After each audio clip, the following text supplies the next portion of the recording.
시청자 여러분 안녕하세요. 6월 23일 월요일장 파이널샷 시작합니다. 오늘 우리 시장은 중동의 지정학적 리스크가 더 확전 국면에 접어들면서 양시장 일제히 하락세를 유지하고 있는 상황입니다. 유가증권 시장은 장중에 3,000피를 이탈하는 모습도 나타났는데요. 다만 개인의 매수세가 강력하게 들어오면서 3,000선은 지지해주려는 움직임이 나타나고 있고요. 코스닥 같은 경우에는 반면 1%가 넘는 낙폭을 이어가고 있습니다. 외국인과 기관의 쌍끌이 매도세가 시장을 하방으로 끌어내리고 있는 가운데 오늘 우리 시장에서 체크해 볼 만한 투자 포인트 지금부터 알아보시죠.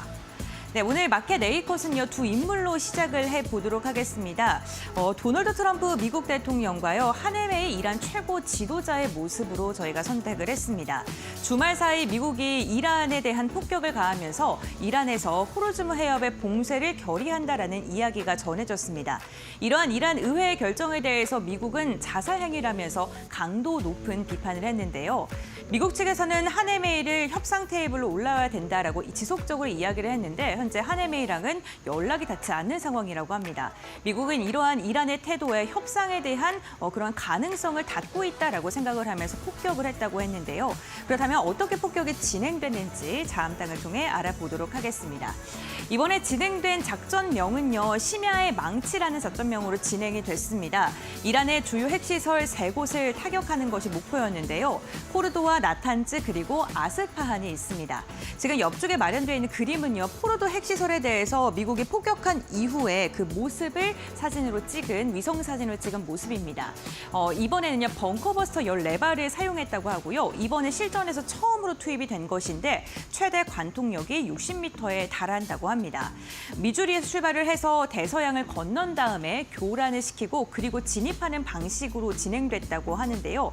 이번 요격에 대해서 폭격에 대해서 미국에서는 핵시설을 이란에서부터 완전히 제거했다라고 평가를 하는 반면에 이란에서는 지상부만 손상이 난 상황이고 핵시설에 대한 피해는 적었다라고 주장하고 있습니다. 굉장히 엇갈린 상황인데 지금 이 사진을 보면 시청자 여러분들께서는 어떻게 누구의 주장이 맞는 거라는 생각이 드실까요? 다음 장을 통해서 이야기 나눠보겠습니다.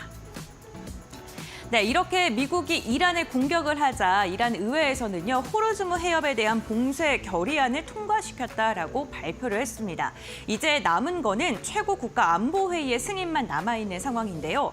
호르무즈 해협 이번 사건이 발생한 뒤에 정말 많이 들으셨을 것 같습니다. 그림으로 저희가 준비를 했는데 보시는 것처럼 페르시아만과 오만만 사이는 굉장히 좁은 해협을 뜻하는데 여기에 전 세계 원유 수송량의 25%가 매일매일 지나간다고 합니다. 그런데 LNG 같은 경우는 33%고 우리나라 같은 경우에는요, 중동산에서 수입하는 원유의 무려 99%가 이 해협을 통과한다고 합니다. 실제로 그림으로 보시는 것처럼 굉장히 좁습니다. 10km의 좁은 해역인데요. 봉쇄가 된다면 이 옆쪽 이라크라던가 사우디아라비아 측이 우회를 할 수 있는 통로가 굉장히 없다는 게 큰 리스크라고 보면 될 것 같은데요. 폭이 좁은 만큼 수심도 얕습니다. 그래서 큰 유조선 같은 경우에는 이렇게 이란의 영에 매우 근접하게 이동을 할 수밖에 없는데 그렇다는 말은 이란이 통제가 가능한 그런 해협이라고 볼 수 있겠죠. 실제로 이란은요, 실전 배치가 가능한 무기를 언급하면서 협박의 수위를 더 높이고 있고 지금 현재 GPS 교란을 통해서 유조선 충돌 사고가 발생하고 있는 상황이라고 합니다.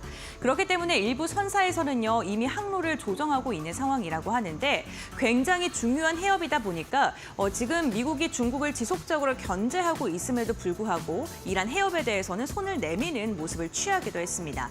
미국이 중국에 대해서 이란의 영향력을 행사해야 된다라는 언급을 하기도 했습니다. 다음 장 이어서 보겠습니다.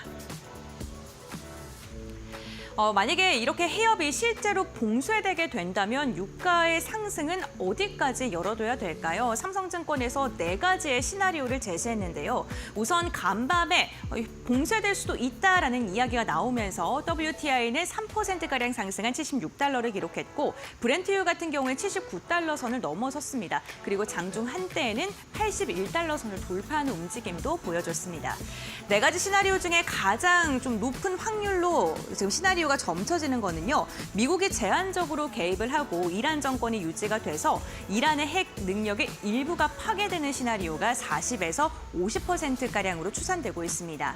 이렇게 됐을 때 유가는 일시적으로 급등할 수는 있습니다만 그 후에는 65달러 선으로 하향 안정화가 될 것이다라는 그 전망을 내놓았는데요. 단기적으로 분쟁이 일어나긴 하겠습니다만 결국에는 협상이 일어난다라는 게 50%가량이고요. 두 번째로는 이란이 항복을 한다던가 아니면 정권 교체가 진행되는 겁니다. 이란이 핵 포기를 하게 됐을 때는 빠르게 좀 위험 자산에 대한 선호 심리가 높아질 수밖에 없겠죠. 그렇게 된다면 지정학적 리스크가 해소가 되는 건데 유가가 급락을 할 가능성은 현재 20에서 30%가량으로 추산되고 있는 상황입니다. 다만 미국 측에서 이란의 정권 교체까지는 우리가 바라지는 않는다라고 이야기를 했는데 과연 이 두 번째 시나리오가 이루어질지도 한번 체크해 보셔야 될 것 같고요.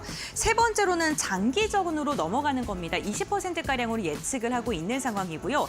지금처럼 호르무즈 해협에 대해서 지속적으로 이란 측이 위협을 가하는 거고 해상에 대한 테러도 자행하는 것을 뜻합니다. 유가가 최대 110달러 이 박스권에서 움직임을 가져갈 가능성이 점쳐지고 있고요. 물가에 대한 위험이 다시금 부각받을 수 있다라고 전망을 했습니다. 가장 낮은 시나리오긴 한데 그래도 빼놓을 수는 없겠죠. 전면전으로 확산되는 건데요. 미국이 본격적으로 개입을 하게 되고 그에 대해서 이란이 전면적으로 반격하게 됐을 때 유가는 무려 150달러까지 폭등할 가능성을 열어둬야 된다라고 분석을 했습니다. 특히나 금융시장에 대한 혼란은 나올 수밖에 없고요. 공격 자산, 위험 자산보다는 안전 자산에 대한 선호 심리가 높아질 수 있다. 이렇게 네 가지 시나리오를 한번 체크해 보시면 좋을 것 같습니다. 오늘 우리나라 역시나 관련된 종목들이 강한 상승이 나타났는데요. 정유와 석유화학 같은 경우에는요. 오늘 개장 직후부터 강하게 두 자릿대 상승을 보이기도 했었죠. 당연히 수익성이라던가 정제 마진에 대한 기대감이 있는데 좋은 것만 있는 건 아닙니다. 유가가 급등하게 됐을 때 원유에 대한 매입 단가도 당연히 상승하게 되고 이게 수요 위축 가능성이라던가 재고 평가의 손실로 반영될 수 있기 때문입니다. 업계에서도 달러로 원유를 사는 거기 때문에 유가가 급등했을 때는 비용적인 부담이 있다라고 이야기를 하기도 했고요. 이미 석유 쪽에 수요 둔화가 지속되고 있기 때문에 업황이 지속적으로 좋아질지에 대한 의문은 남아있는 상황입니다.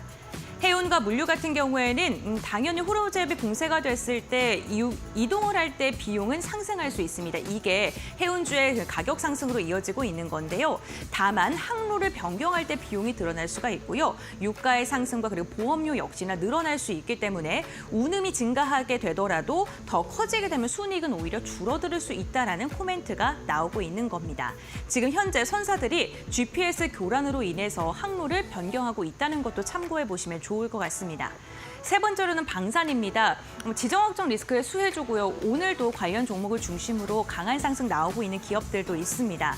수주잔고에 기반의 실적이 하반기에 적용될 가능성이 있기 때문에 하반기 실적에 대한 기대감도 커지고 있는데요. 단기적인 모멘텀과 중장기적인 펀더멘털이 동시에 존재하긴 합니다만 지금의 밸류가 과연 적정 밸류인지 좀 고민을 해보셔야 될 것 같습니다. 다음 장 보시죠. 우리가 고민해야 될 부분은요, 요거입니다. 진짜로 그러면 해협이 봉쇄되게 될까? 봉쇄된다면 얼만큼 진행되게 될까요? 우선 JP모건에서는요, 봉쇄되게 된다면 최악의 경우에 130달러까지 열어둬야 된다라고 이야기를 했고요. 시티그룹은 최소 하단이 90달러라고 예상을 했습니다. 지금보다 현저하게 높아진 유가의 가격이겠죠. 다만 봉쇄 지속 가능성을 굉장히 낮게 봤는데요. 그 봉쇄의 지속성에 대해서도 좀 주목을 해보셔야 되는 게 지금 우리나라가 수입하는 원유의 99%가 이 호르무즈 해협을 지나가고 있고요. 또 세계 20%가 경유를 하고 있지만 이렇게 세계적으로 중요한 만큼 이란에게도 굉장히 중요하기 때문입니다. 이란 같은 경우에도 이 호르무즈 해협을 통해서 자국 수출의 90% 이상이 지나간다고 합니다. 그렇기 때문에 장기전으로 가게 됐을 때 이란 역시나 경제적인 타격이 불가피하겠죠. 그렇기 때문에 시티그룹은요, 잠재적인 자회행위다라고 이야기를 했고요. 그리고 JD 벤슨 부통령 같은 경우에는 이거는 자살행위다라고 강도 높게 이야기를 하기도 했습니다. 다만 시장에서는 오늘 오후장 들어서는 공포 심리가 다소 완화되고 있습니다만 지금 봉쇄에 대해서 이미 봉쇄가 된 것처럼 좀 출렁이는 모습이 나타나고 있습니다. 결국에는 공포가 시장을 흔들고 있다는 건데 아직은 확정적으로 진행된 게 아니기 때문에 이 공포 심리에 흔들리지 말고 조금 더 한 걸음 떨어져서 냉정하게 시장을 판단해 볼 필요는 있을 것 같습니다. 네, 마켓데이컷 오늘 여기서 마무리하겠습니다. 네, 이렇게 2시 구간 시장 지나가고 있는 상황입니다. 현재 시간 우리 시장은 어떠한 움직임을 보여주고 있을까요? 김주영 아나운서가 전해드립니다. 네, 시장 2시 10분 구간 지나가고 있습니다. 시장 흐름 같이 한번 체크해 보시죠. 주말 사이 부각된 중동발 리스크에 오늘 국내 증시 양대 지수 모두 하락세를 이어가고 있습니다. 다만 장중에 낙폭을 조금 줄여가는 모습도 확인되고 있는데요. 오늘 장중 흐름 같이 한번 체크해 보시면 좋을 것 같습니다.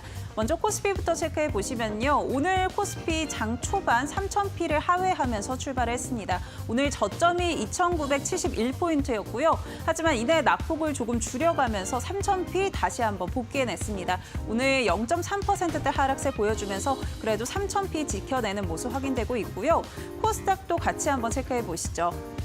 코스닥도 비슷한 흐름 이어가고 있습니다. 오늘 오전장이 가장 저점 부근에 근접했습니다. 772포인트 터치 이후에 그래도 낙폭 조금 줄여가면서 고점이 782포인트였고요. 현재 고점 부근에서 움직임 조금 나오고 있다는 점 체크해 보시면 좋을 것 같습니다. 다음으로는 수급 상황도 같이 한번 확인해 보시죠. 먼저 코스피부터 체크해 보면 오늘 외국인과 기관의 동반 매도세가 확인되고 있습니다. 2거래일 만에 매도로 돌아선 외국인과 기관이고요. 다만 오늘 개인이 1조 이상 담아내면서 코스피 그래도 3,000피를 지지해주고 있구나라는 점 체크해 보시면 도움 될 것 같습니다. 다음으로는 코스닥 수급도 같이 한번 확인해 보시죠. 역시나 외국인과 기관의 매도세가 포착이 되고 있습니다. 특히나 기관 같은 경우 4거래일 만에 매도로 포지션 변경을 했고요. 개인 같은 경우는 1,600억 원 이상 담아내면서 그래도 이 장중의 낙폭을 조금 줄였다라는 점 확인해 보시면 좋을 것 같습니다. 다음으로는 시가총액 상위 종목들 체크해 보시죠. 먼저 코스피 1위부터 5위 확인해 보면 오늘 장 초반에는 삼성전자, SK하이닉스 모두 하락으로 출발을 했습니다. 현재는 상방이 조금 다른 모습들 확인되고 있는데요. 삼성전자는 2%대 하락세 보여주고 있고요. SK하이닉스 경우에는 오늘 데이터 센터 건립 관련해서 이야기들이 나오면서 부각되는 모습 확인되고 있습니다. 1.5%대 강세 흐름 이어가고 있고 오늘 특징적인 부분은 네이버가 시가총액 5위로 올라왔다는 점 확인해 보셔야 될 것 같습니다. 오늘 다시 한번 신고가 경신을 해냈고요. 6%대 강세 흐름 이어가고 있습니다. 다음으로는 코스닥 시가총액 상위 종목 체크해 보시죠. 네, 알테오젠 2.9%대 하락세 이어지고 있고요. 그 밖에 2차 전지도 흐름 좋지 않습니다. 에코프로, BM, 에코프로 모두 하락세가 이어지고 있고요. HLB도 4% 넘는 낙폭 흐름 이어지고 있습니다. 다만 오늘 로봇주들 전반적으로 흐름이 괜찮아서 레인보우 로보틱스 같은 경우 4.3%대 강세 이어가면서 오늘 30만 원 이상으로 올라선 모습 확인되고 있습니다. 그렇다면 오늘 특징주들 어떤 것들이 있는지 같이 한번 체크해 보시죠. 먼저 첫 번째는 중앙에너비스입니다. 아무래도 이 미국이 이란의 핵시설 3곳을 타격했다라는 이야기들 나오면서 중동발 리스크들 계속 부각되는 모습이고요. 이에 따라 국제 유가도 급등하는 모습 확인이 됐었는데요. 다만 선물 시장에서 이 낙폭이 조금 줄어들고 있다는 점은 체크해 보셔야 될 것 같고 오늘 그래도 유가 관련해서 좀 우려감들이 나오면서 유가 관련주들의 급등 흐름 이어지고 있습니다. 특히 중앙에너비스 같은 경우 현재 29% 가까이 상승하면서 25,000원 선 지나가고 있다는 점 체크해 보셔야 될 것 같습니다. 다음 특징주 확인해 보시죠. 다음 특징주는 흥하해운입니다.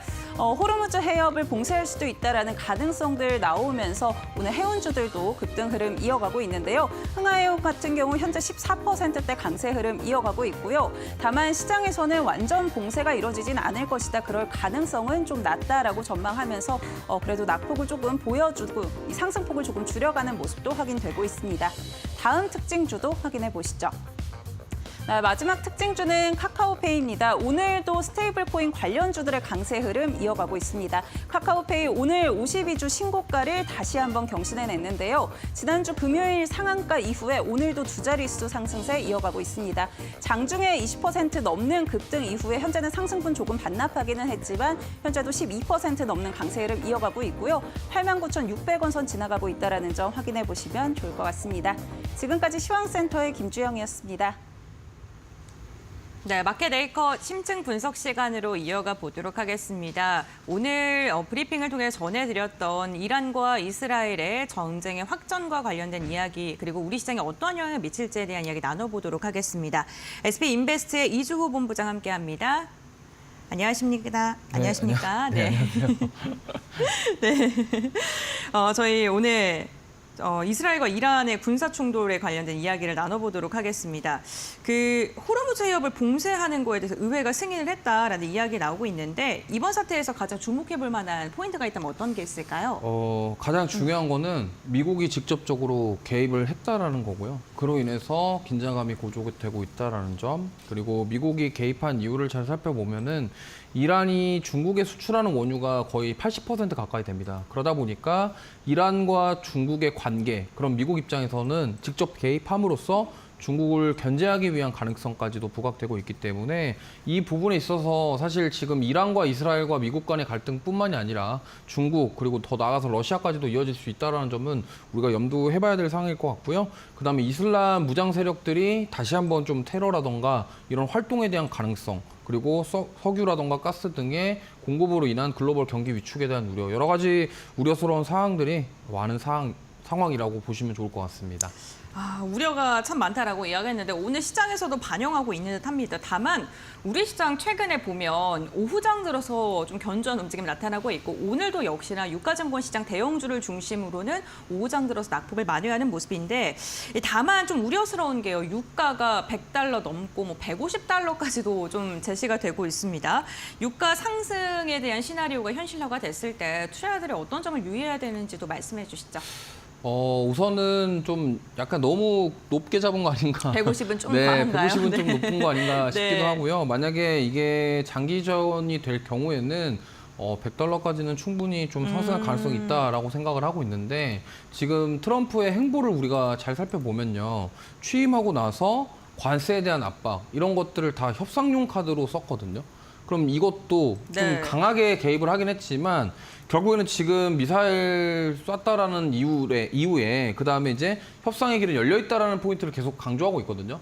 그럼 결국에는 좀 만약에 이게 극적인 합의가 될 경우에는 좀 긴장감이 빠르게 해소가 되면서 관련 종목군들이 좀 빠르게 차익 매물이 나올 수 있다라는 점도 우리가 염두를 해둬야 됩니다. 근데 뭐 이게 우리가 참 예측할 수 없는 범위가 아닌가 싶어요. 네. 이게 지금 전쟁이라는 게 장기화가 될지 아니면 빠르게 합의가 될지 이거는 우리가 예측할 수 없는 부분이기 때문에 어쨌든 지금 국내 증시는 고점에 있는 상황. 근데 지금 국내 증시 잘 버텨주고 있죠. 근데 만약에 이런 이슈로 인해서 상승이 나왔던 종목군들은 빠르게 합의가 될 경우에는 차익 매물이 나올 수 있다라는 점. 그래서 국제 유가가 $100를 넘을 것이다라는 우려도 있지만 반대로 이 부분이 해소가 되면은 빠르게 진정될 가능성도 있다라는 그런 양면성을 가지고 있다라는 점은 우리가 좀 생각을 해봐야 되지 않을까 이렇게 생각합니다.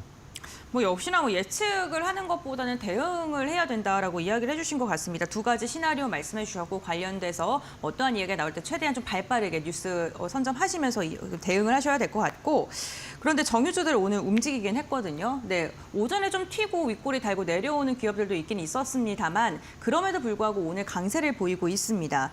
유가가 이렇게 급등하게 된다면 뭐 제가 브리핑에서도 말씀드렸던 게 마진 악화도 좀 빼놓을 수는 없을 것 같거든요. 어떤 식으로 대응을 해야 될까요? 네, 우선은 뭐 네. 호르무즈 해협부터 시작해서 네. 지금 계속적으로 거기 봉쇄하니 많이 얘기가 나오면은 결국에는 지금 뭐 해운 쪽에서 돌아갈 수밖에 없거든요. 네. 그러니까 선박들이 돌아갈 수밖에 없는 상황이라 봉쇄를 안 해도 혹시 거기 가다가 잘못될까봐 GPS 돌아간다고 하니까요. 이미 네. 지금 돌아가려고 하는 모습들이 네. 나오고 나오고 있기 때문에 지금 상하이 운임지수부터 시작해서 BDI 운임지수가 계속 올라가고 있어요. 그러면 이게 계속적으로 올라간다고 한다면 당연히 해운 관련 종목군들은 추가 시세를 기대해 볼 수 있겠지만 어쨌든 지금 단순하게 중동 리스크 때문에 오른 종목군들이 굉장히 많거든요. 그래서 이 부분에 있어서는 좀 트레이딩 관점으로 좀 접근해 보시는 게 좋을 것 같고요. 이게 장기화 될 것이다라고 생각을 해서 중장기적으로 끌고 가봐야겠다라는 부분들은 사실 결과를 우리가 예측할 수 없기 때문에 이게 빠르게 지금 분위기와 바뀌어버리는 결과가 나온다고 한다면 좀 안 좋은 결과가 만들어질 수 있기 때문에 제가 봤을 때는 좀 단기적으로 트레이딩 관점으로 좀 대응하시는 게 좋을 것 같고 이게 지금 여기가 피크인지 아닌지는 우리가 판단하기 정말 어렵습니다. 특히나 이런 대외적인 변수로 인해서 관련주들이 움직이는 경우가 나올 때는 그 대외 변수가 빠르게 식어버리면은 그 주가 상승률도 빠르게 하락한다라는 점을 꼭 인지를 하시고 대응하시는 게 중요할 것 같습니다. 네, 뭐 정유주들 같은 경우에는 단기적인 트레이딩 관점에서 접근하는 게 유효하고 이걸 뭐 길게 가져가기엔 변동성이 크다라고 이야기를 해주셨는데 그렇다면 방산주는 어떨까요? 방산주는 뭐 지정학적 리스크로 인해서 주목받긴 했고 또 거기에다가 실제로 실적이 받쳐주잖아요. 그런데 주가 위치가 괜찮은 위치인지도 궁금해요. 사실 LIG 넥슨 네. 보면은 너무 많이 올라서 네, 그러니까요.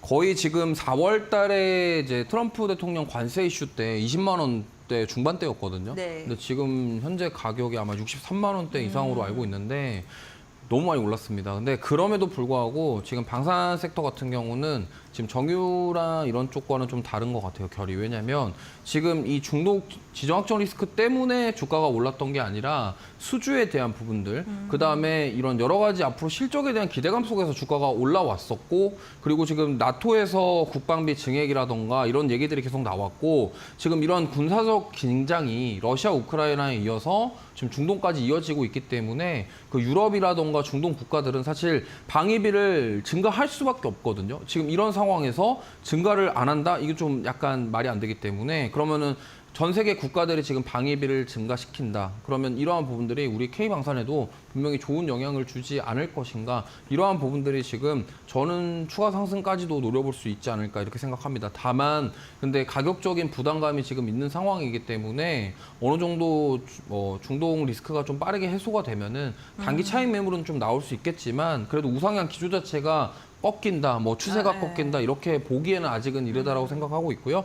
다른 섹터보다는 오히려 지금 이제 7월 달부터 8월 달쯤 걸쳐서 2분기 실적이 발표가 될 예정이기 때문에 거기서 실적이 좀 좋은 흐름이 나온다 그러면은 주가는 여기서 한 번 더 상승할 가능성이 있지 않을까. 그래서 방산 같은 경우는 지금 이 중동 리스크 외에도 계속적으로 좋은 흐름이 나왔었기 때문에 이거는 약간 별개로 보시면 좋겠고 중동 리스크 때문에 좀 추가로 상승한 부분이 있기 때문에 만약에 여기가 빠르게 해소가 되면은 차익 매물도 단기 차익 매물이 나올 가능성이 높다라는 점은 참고하시면서 대응하시면 좋겠습니다. 그러면은 지금 시청자분들께서 궁금해하시는 부분이 조선 방산 원전 이 세 가지가 시장을 또 이끌었던 기간이 좀 길기 때문에 지금 더 갈 것이다라고 예측을 한다면 지금 사도 될지에 대해서도 궁금하실 것 같아요. 이게 네. 참 어려운데요. 네. 조방원 맨날 이제 다 많은 분들이 올해 진짜 조선방산 원전 맞아요. 많이 얘기들 네. 하셨을 거예요. 근데 지금 원전 섹터들이 가는 이유랑 방산이 가는 이유랑 다 달라요. 다 다르고 조선은 살짝 쉬어가고 있죠. 근데 지금 조선도 이러한 흐름이 나오지 않는다라고 장담할 수는 없습니다. 네. 왜냐하면 지금 알래스카 프로젝트에 대한 얘기랑 뭐 한미 협상이라던가 이런 것들이 아직 안 됐기 때문에 이러한 점들에 있어서 만약에 긍정적인 소식이 나오면은 저는 조선이 방산 원전처럼 갈 가능성이 높다라고 생각하고 있고요.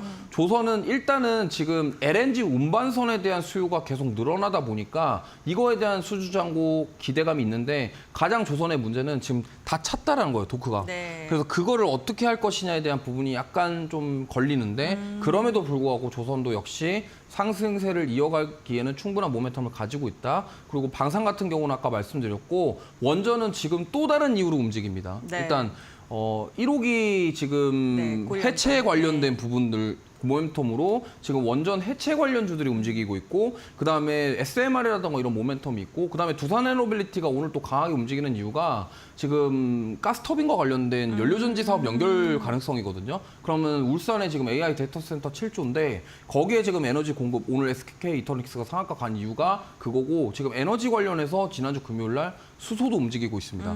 지금 그래서 연료전지 뭐 이런 쪽이 결국에는 수소 에너지를 쓰기 어렵다라고 생각하시겠지만 결국엔 그레이 수소는 지금 사용할 수 있기 때문에 네. 제가 봤을 때는 아마도 두산에너빌리티는 지금 가스터빈이 더 부각받는 것 같고 그래서 이런 쪽으로 원전 관련 종목군 중에 ESS와 연결될 수 있는 기업들이 일부 상승이 나오고 있다. 이 정도 차이가 있기 때문에 여기서 더 간다 만다 판단하기는 어렵지만 일단 조선 방산 원전이 대세인 건 맞고 주도 섹터이면 틀림없기 때문에 단기 차익 매물이 나오더라도 당분간 추세가 꺾이기 전까지는 상승 랠리가 이어질 것이다. 이렇게 보고 있습니다. 네, 알겠습니다. 조선, 방산, 원전 개인 투자분들께서 관심이 많은 섹터이기도 한데 추세적인 상승세는 지속될 것이다라고 이야기를 해주셨고요. 그 해운주들도 한번 이야기 나눠보죠. 앞서서 뭐 해운주에 대한 이야기 잠깐 언급을 해주시긴 하셨는데 어떠한 방향으로 좀 흘러갈지도 궁금합니다.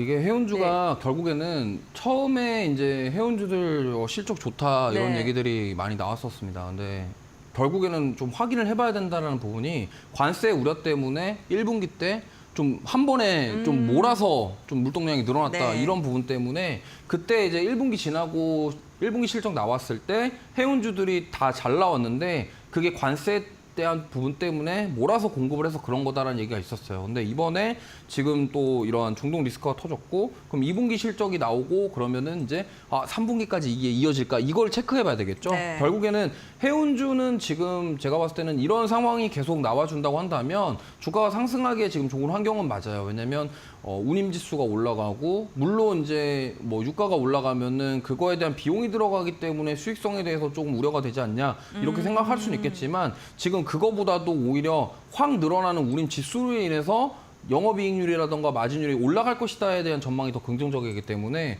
오히려 이쪽으로 좀 더 반응을 하지 않을까 싶고요. 저는 해운주 같은 경우는 결과적으로는 이 중동 리스크가 해소가 되면은 빠르게 식을 가능성이 있기 때문에 이거를 좀 주의하셨으면 좋겠습니다. 유가랑 해운수 좀 비슷하게 코멘트를 남겨주셨네요. 지금 유가 수혜주라고 불리면서 움직이는 종목들이 많습니다. 그런데 투자자들이 투자를 할 때 어떠한 투자 포인트를 갖고 접근을 해야 될지 뭐 눈여겨보시는 섹터라든가 접근 가능한 섹터가 있을까요? 앞서 말씀을 드렸는데요. 지금 사실 중동 리스크 때문에 올라오는 섹터들보다도 지금 시장이 오늘 오전에 좀 밀렸었잖아요. 그럼에도 불구하고 힘이 좋은 섹터들을 좀 집중해 보시는 게 네. 좋을 것 같아요. 특히나 지금 AI 소프트웨어 관련해서 뭐 스테이블 코인이라던가 이제 클라우드 관련 서비스 관련해서 삼성 SDS, LG CNS 이런 종목군들 지금 계속 상승이 나오고 있고요. 그 다음에 SK 울산 데이터 센터 관련해서도 지금 SK 이터넥스가 움직였고 특히나 태양광이나 풍력 관련주들은 조정이 나오는데도 불구하고 ESS라던가 고체 산화물 연료전지, SOFC 이러한 종목군들은 지금 흐름이 나오고 있기 때문에 관련해서 저는 오히려 지금 태양광 풍력이 보조금 이슈 때문에 원전이랑 수소가 좀 반사익을 받을 가능성이 높다라고 생각해 보면 결국에는 지금 SK 울산 데이터 센터가 저 정도의 규모가 지어진다고 한다면 전력 공급에 대한 이슈가 분명히 있을 겁니다. 그러면 지어질 때 뭐 가스 터빈이라던가 연료전지를 활용한 에너지 공급원을 만들 가능성이 높기 때문에 지금 그거에 있어서 좀 국내 증시에서 강하게 움직이고 있다는 점 확인을 하시면 좋겠고요. 그래서 다시 한번 말씀드리면 대외 변수보다 지금 국내에서 계속적으로 힘있게 올라가주는 섹터군들 위주로 좀 집중해 보시는 게 어떨까. 왜냐하면 우리가 대외 변수를 예측하기 어렵기 때문에 오히려 그럼에도 불구하고 상승이 나오는 섹터 쪽으로 한번 아까 말씀드린 이런 에너지, 그러니까 원전 수소라던가 그다음에 ESS 관련 쪽으로 한번 보시면 좋을 것 같습니다. 그 데이터 센터 얘기해 주시니까 궁금한 게요. 그 네이버요. 네. 오늘 5위 됐거든요. 네. 네, 더 갈까요? 네, 근데 소프트웨어 사실 관련해서. 네이버가 우리 스테이블 코인이라던가 네. AI 정책 수혜에 대한 부분 때문에 오른 게 네. 있지만 결국에 하정우 수석에 대한 영향이 가장 큰 것 같아요. 네. 왜냐하면 하정우 수석이 지금 AI 수석이 되면서 네. 그 전까지 어디서 일했냐?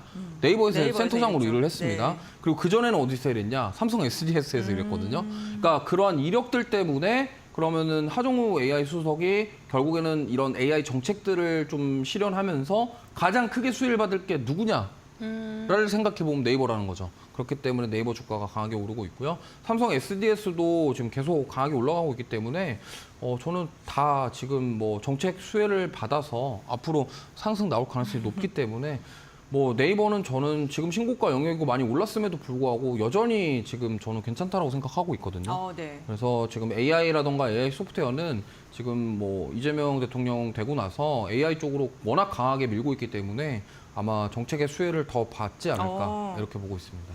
알겠습니다. 그러면은 대내적인 이슈는 그런 거고 대외적으로 결국에는 정쟁 리스크가 시장을 좌지우지하고 있긴 하거든요. 그럼 이거는 어쨌든가 뭐 단기적인 리스크에 그칠 것이다 이렇게 바라보시는 거예요? 네, 저는 일단 네. 좀 단기간에 끝나지 않을까 이렇게 생각을 하는 게 트럼프의 협상 방식을 네. 여태껏 봐온 바로는 좀 그도 질질 끄는 거 별로 안 좋아하는 것 같거든요. 그러니까 뭔가 관세에 대한 이슈를 던지면 그 다음에 중국과 대화를 하려고 하고 결국엔 중국과 대화를 해서 뭔가 이득을 취하려고 하는 이런 행보들을 봤을 네. 때 트럼프 대통령의 성향상 지금 이렇게 물론 좀 미사일을 좀 썼다라는 거는 되게 벙커버스터부터 강하게 대응을 했는데 이거를 빠르게 뭔가 협상하려는 의지가 저는 있다라고 생각하기 때문에 이게 우리 많은 투자자분들의 예상과 다르게 장기화될 것이다 했는데 이게 막상 빠르게 또 하루아침에 바뀔 수도 있기 때문에 이런 양면성을 띠고 있다라는 점에서 저는 좀 길게 보시기보다는 단기간에 대응하시는 게 맞다.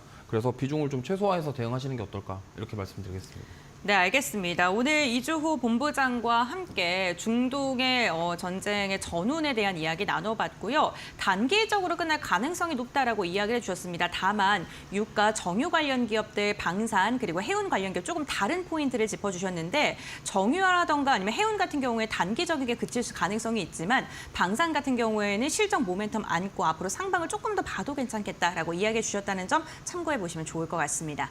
오늘 본부장님과의 말씀 여기까지 나누겠습니다. 고맙습니다.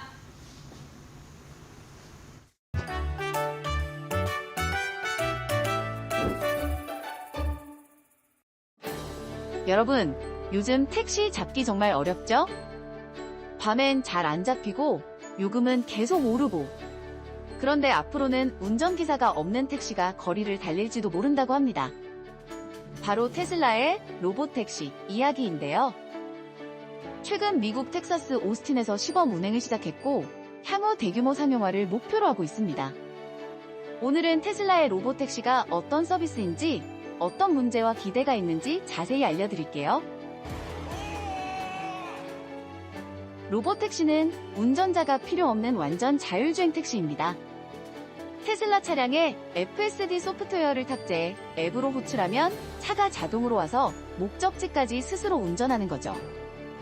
머스크는 지난해 운전 때도 페달도 없는 전용 로봇택시를 공개하며 미래엔 사람이 직접 운전하는 게 더 위험해질 것이라며 자신감 넘치는 발언도 했습니다. 참고로 자율주행차는 5단계로 나뉘는데요. 레벨 1, 2는 운전을 보조하고 레벨 3부터는 차량이 스스로 상황을 판단하죠. 레벨 4부터는 특정 조건에서 운전자 없이 완전 자율주행이 가능해집니다. 그리고 레벨 5부터는 언제, 어디서든 AI가 전부 알아서 운전합니다. 2025년 현재 테슬라의 FSD는 기술적으로 레벨 2 플러스에서 3 사이, 즉 운전자가 계속 감시해야 하지만 특정 조건에선 거의 개입 없이도 주행 가능한 수준입니다. 법적으로는 여전히 운전자 책임으로 분류되며 머스크의 목표인 완전 무감독 자율주행까지는 아직 남은 과제가 많습니다. 그럼 로봇택시가 상용화되면 어떤 점이 좋을까요? 운전기사 인건비가 빠지니 교통비가 줄어들 가능성, 그리고 차를 굳이 사지 않고 앱으로 불러서 타는 시대가 열릴 수도 있습니다. 머스크는 로봇택시는 차량 한 대당 하루 수백 달러 수익을 낼 것이라고 주장하기도 했는데요. 심지어 개인이 소유한 테슬라 차량도 로봇택시 네트워크에 등록해 돈을 벌 수 있다는 구상을 가지고 있습니다. 하지만 넘어야 할 산도 많습니다. 각국 정부의 허가와 도로교통법 개정이 필수입니다. 미국은 최근 자율주행차 규제 완화의 속도를 내고 있지만 실제 대규모 서비스는 여전히 제한적입니다. 예를 들어 미국 도로교통안전국은 연간 2,500대라는 면제 한도를 두고 있어 테슬라의 대규모 상용화에는 추가적인 규제 완화가 필요합니다. 또 사고가 났을 때 보험 책임이 누구에게 있는지도 큰 이슈인데요. 현재 대부분 국가는 차량 소유주 책임이 원칙이지만 머스크는 AI 시스템의 문제라면 제조사가 책임져야 한다고 주장합니다. 그래서 테슬라는 보험 상품 개발과 제조사 책임 확대를 준비 중입니다. 이 논란은 앞으로도 자율주행차 시대의 최대 쟁점이 될 전망입니다. 테슬라의 로봇택시는 오스틴을 시작으로 로스앤젤레스, 샌프란시스코, 샌안토니오 등으로 서비스를 확대할 계획인데요. 투자은행들은 AI와 자율주행 사업이 테슬라에 최소 1조 달러, 2026년 말까지는 2조 달러의 가치를 창출할 수 있다고 전망합니다. 하지만 각국 정부의 규제와 도로교통법, 보험 책임 문제 등이 걸림돌로 남아있어 실제 대중화까지는 시일과 검증이 필요하다는 신중론도 공존하고 있습니다. 투자자의 관점에서는 단기 급등락에 휘둘리기보다는 실적, 기술력, 공급망 등 펀더멘털을 꼼꼼히 점검하는 전략이 필요한데요. 앞으로 저희가 잘 지켜보며 빠르게 전달해 드릴게요. 그럼 오늘도 즐거운 하루 보내세요.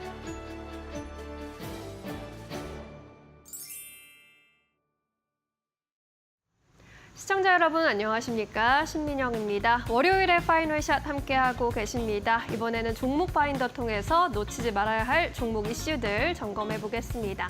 첫 번째 이슈 바로 들어가 보도록 하겠습니다. 주말 사이에 중동발 정말 많은 이슈들이 전해져 왔죠. 뉴스가 쏟아졌는데 미국이 이란을 공습했고 이란이 지금 호르무즈 해협 봉쇄라는 이 핵심 카드를 만지작거리고 있습니다. 지금 중동 분쟁 관련해서 주목할 만한 헤드라인 총 3개 있을 텐데 물론 이란 측에서 예멘 후티 반군 측에서 미국에 어떻게 행보를 보이는지 미군 기지의 시설을 공격할 것인지 그 여부도 물론 중요하지만 현재 가장 중요한 것은 실제로 이란 측이 호르무즈 해협을 봉쇄를 진짜로 할 것인가 그 여부에 있습니다. 과거에도 유가가 크게 급등했던 사례를 좀 보면 2011년 말에 120달러 부근까지 올랐을 때 이란이 석유 수출 제재에 대한 대응으로 호르무즈 해협을 봉쇄할 것이라고 위협하면서 유가가 크게 올랐던 적이 있었습니다. 유가 상승 이미 나타나고 있는데 더 오르면 우리 증시에도 큰 부담이 될 수밖에 없습니다.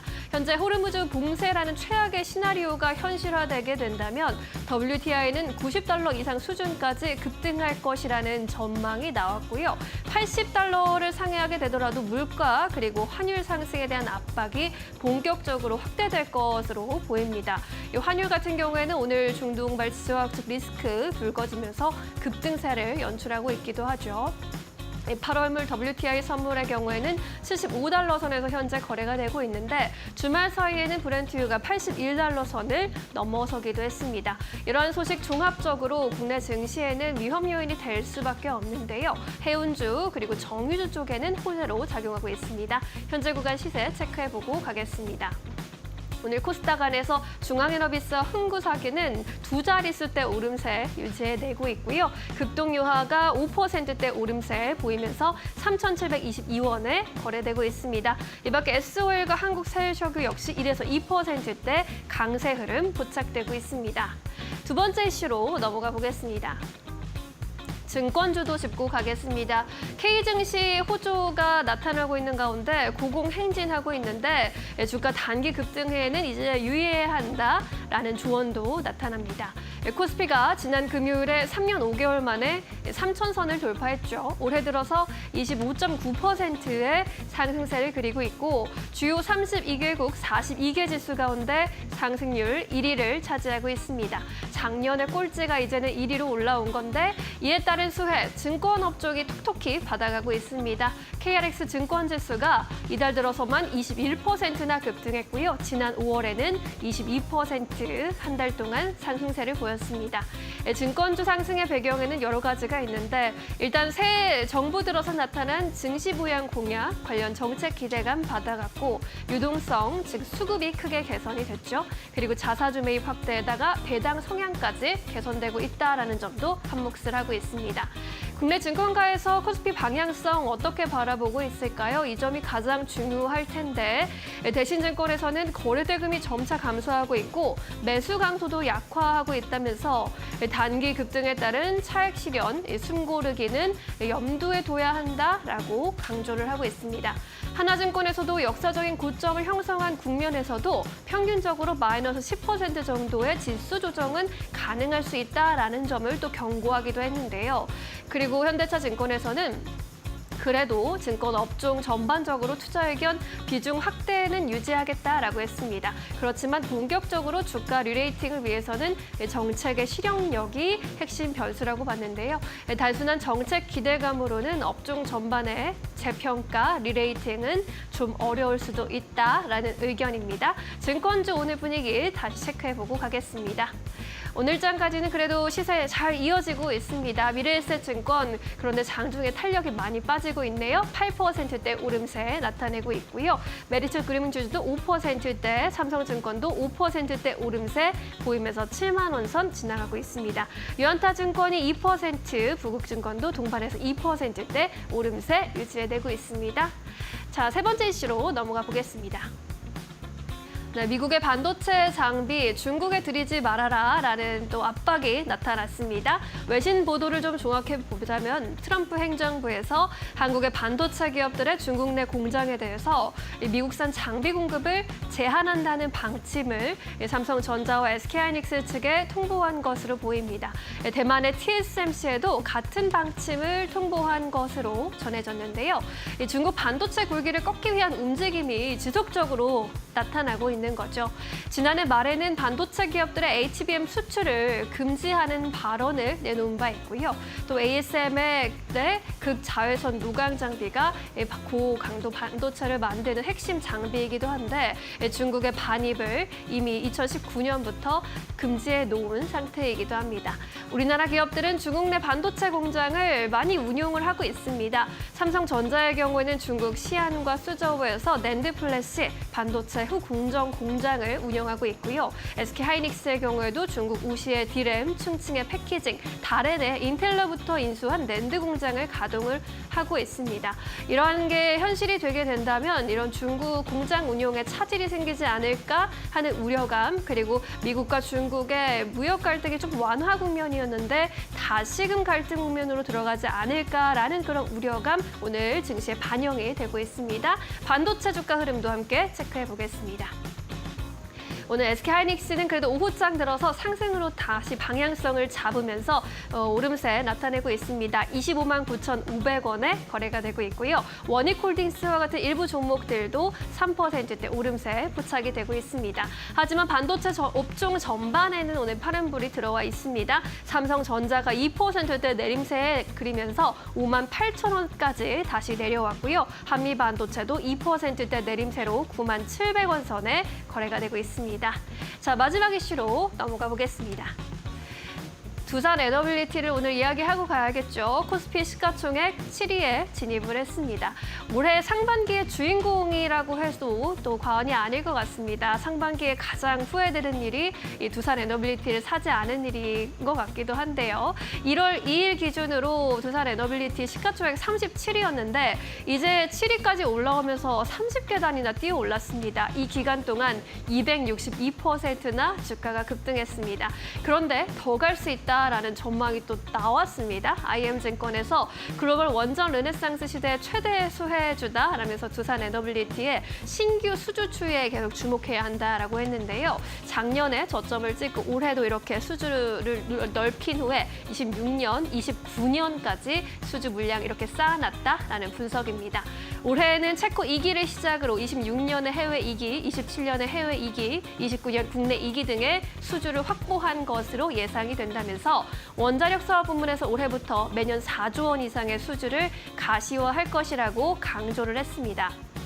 뿐만 아니라 소형 모듈 원자로 쪽에서도 크게 성장할 것으로 내다보고 있는데 뉴스케일 파워와 엑스에너지, 테라파워 등과의 협력을 통해서 앞으로 5년간 60기 이상의 SMR 수주 가시화로 글로벌 SMR의 파운드리로도 거듭날 수 있을 것이다 라는 극찬을 했습니다.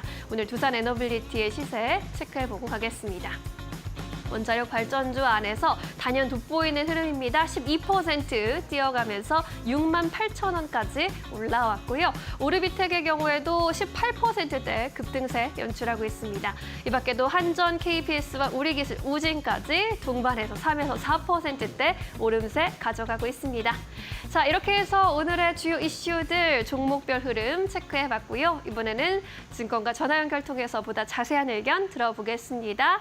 오늘은 SK증권 서용훈 차장 연결합니다. 차장님 안녕하세요.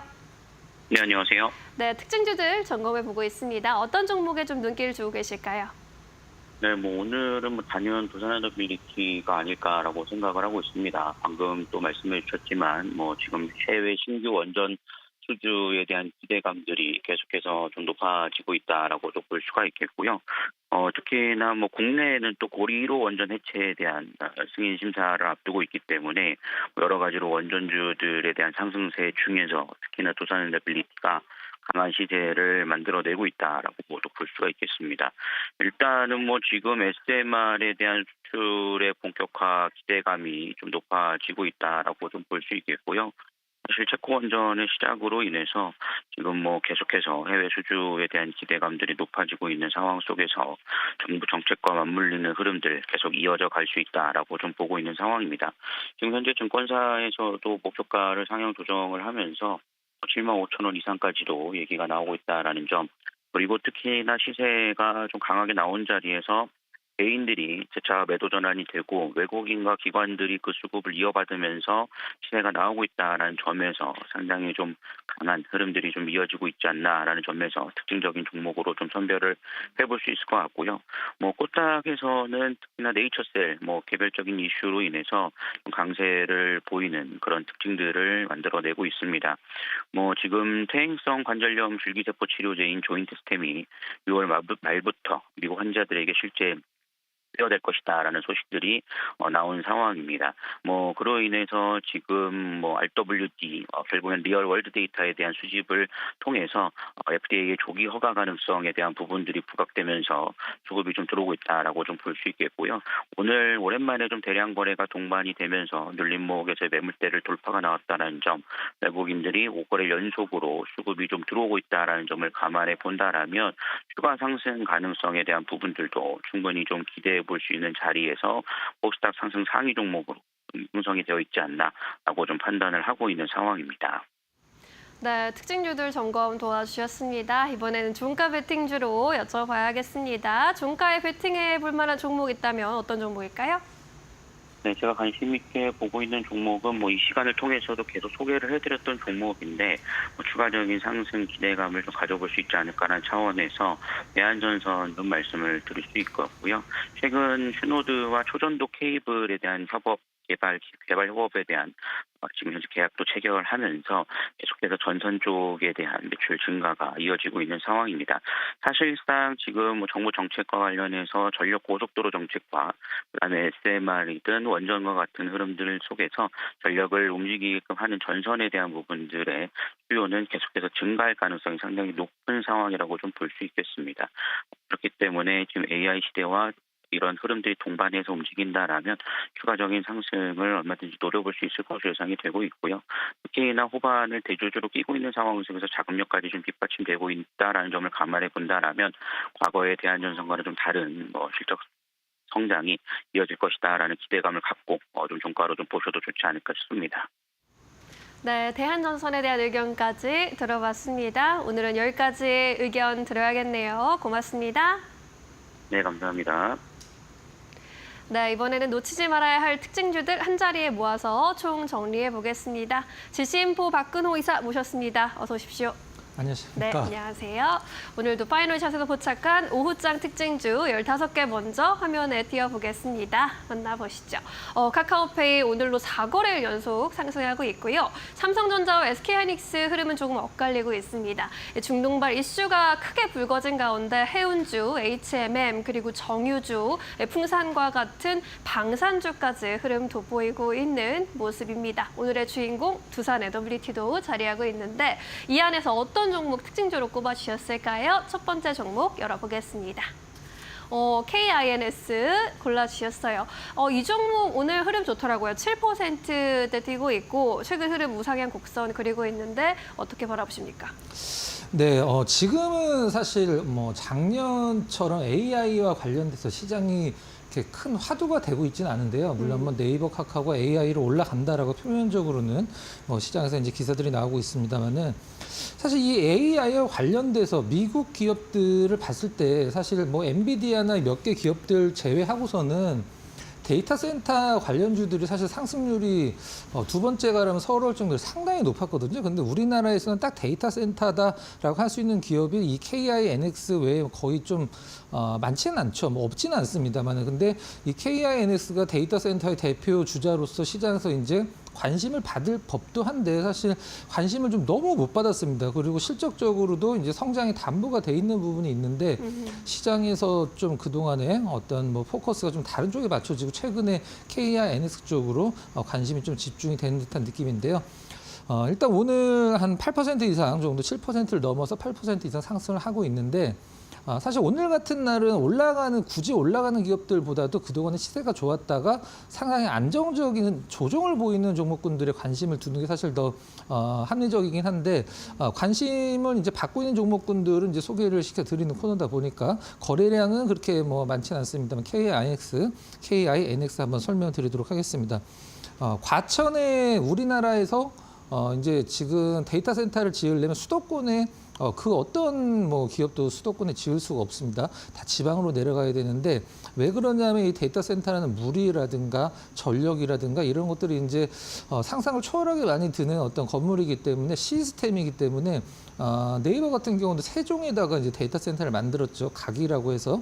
KINX가 과천에 이제 수도권의 마지막 데이터 센터를 이제 작년에 완공을 해서 올해 1월 달서부터 본격적인 어떤 영업에 들어갔는데 일단 가장 중요한 거, 이 어떤 사업을 하든 아니면 데이터 센터를 만들든 가장 중요한 건 기존 사업 대비해서 얼마만큼 영업이익이 늘어날 수 있는가가 가장 중요하잖아요. 사실 주주 입장에서도 그렇고 기업 입장에서도 그렇고 과거에 이제 KINX가 250억 내의 영업이익을 정말 흔들림 없이 꾸준히 내왔는데 이번에 이제 과천에 만든 그 데이터 센터로 이제 400억의 영업이익이 전부 다 분양이 된다라는 전제 조건 하에 400억의 영업이익이 이제 담보가 되고 있는 상황이죠.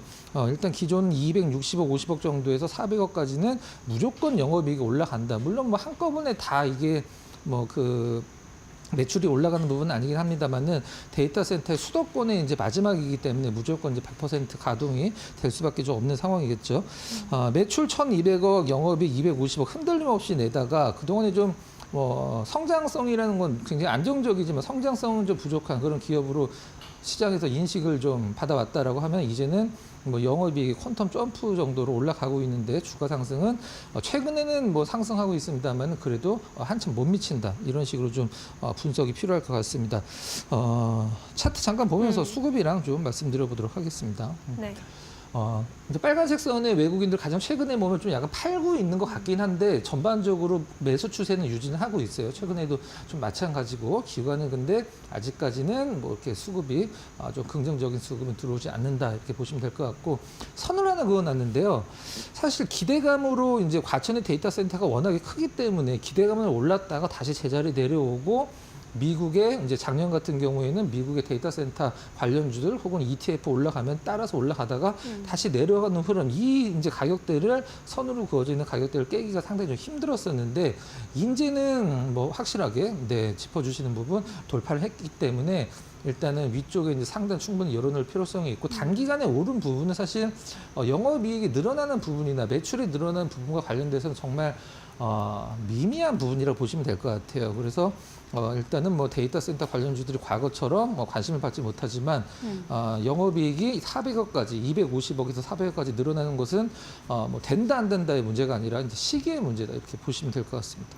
알겠습니다. 상단 열어놓고 좀 볼 수 있는 종목으로 관심 종목으로 넣어 놓으셔도 좋을 것 같습니다.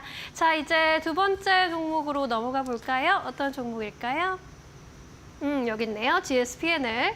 이 종목도 6%대 네. 오름세 고착되고 있는데 오늘 뭐 특별히 오른 이유가 있습니까? 네, 특별한 이유는 없지만 이제 호텔주들 전반적으로 이제 분위기가 좋기 때문에 일단은 어떤 흐름을 같이 하고 있는 상황인데요. 우리가 보통 이런 식으로 이제 표현을 하는 게 있죠. 이 주식 언제 이렇게 많이 올랐지?라고 이제 차트를 보다 보면 이렇게 느낄 때가 있는데 바로 GSPNL이 그런 경우죠. 4월 달서부터 지금 6월 달인데 100%가 올랐습니다. 상당히 좀 소리 소문 없이 굉장히 많이 오른 어떤 주가 흐름인데 GS 리테일에서 이제 떨어져 나온 인적 분할된 기업이죠.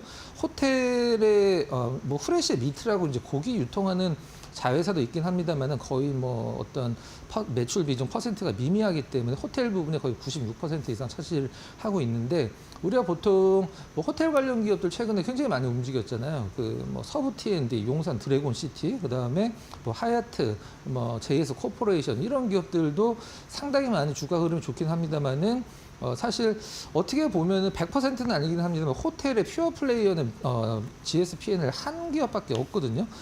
그런 부분 쪽에서 이제 호텔주들의 어떤 흐름에서 일단은 뭐 다른 기업들 대비해서 좀 약간 덜 올랐다 이런 식의 어떤 뭐 분위기도 좀 느껴지기도 좀 합니다. 일단 어떤 호텔들을 갖고 있는지 좀 잠깐 말씀드리면 저기 이제 뭐 삼성동 가면 이제 그 인터컨티넨탈 있죠. 그것과 그다음에 제주도의 한 개, 그다음 비즈니스 호텔 그리고 파라나스 타워라고 해서 이 파라나스 타워 이제 건물 임대하는 이제 비즈니스 요거 관련돼서 영업이익이 정말 세게 나가고 있죠. 일단 뭐 그 굉장히 안정적인 그 매출을 보여주다가 작년에 한 5년 만에 24년도 실적이 5년 만에 처음으로 좀 역성장을 했어요. 그러니까 한마디로 좀 기대치에 못 미쳤는데 확실한 이유가 있는 어떤 그 역성장은 시장에서 그렇게 시세에 영향을 주진 않거든요. 그럼 24년도에 뭐 호텔 그렇게 영업이 잘 된다면서 왜 24년도에 역성장을 했냐? 그 부분을 좀 설명을 좀 드려보도록 하겠습니다. 코엑스 인터내탈 호텔이 이제 이 P&L, GS P&L 입장에서 가장 큰 호텔이거든요. 객실도 가장 많고. 근데 그게 이제 리뉴얼 공사를 들어가서 작년 7월서부터 리뉴얼 공사 들어가서 이제 올해 이제 거의 다 공사가 끝난 것 같아요. 그 재오픈을 앞두고 있는 상황인데 뭔가 이제 시장에서는 악재가 나왔을 때 이게 해결될 수 없는 악재면은 사실 굉장히 어떤 그 주가의 바닥을 잡기가 힘들죠. 근데 뭐 호텔의 어떤 그 객실에 대해서 리뉴얼을 하겠다라는 것은 단기적으로는 사실 뭐 매출이나 영업이익에 영향을 있긴 합니다만은 이건 뭐 반드시 다시 극복이 되는 거기 때문에 시장에서는 그렇게 크게 신경을 안 쓰는 것 같아요. 그러니까 올해 하반기에 이제 얼마 안 남았습니다. 다시 재오픈을 앞두고 있는 상황이라 이제 호텔주들의 흐름과 발 맞춰서 GS P&L 흐름도 뭐 2달 만에 100%면은 뭐 상당한 어떤 뭐 주가 상승이라고 기대가 되는 상황입니다.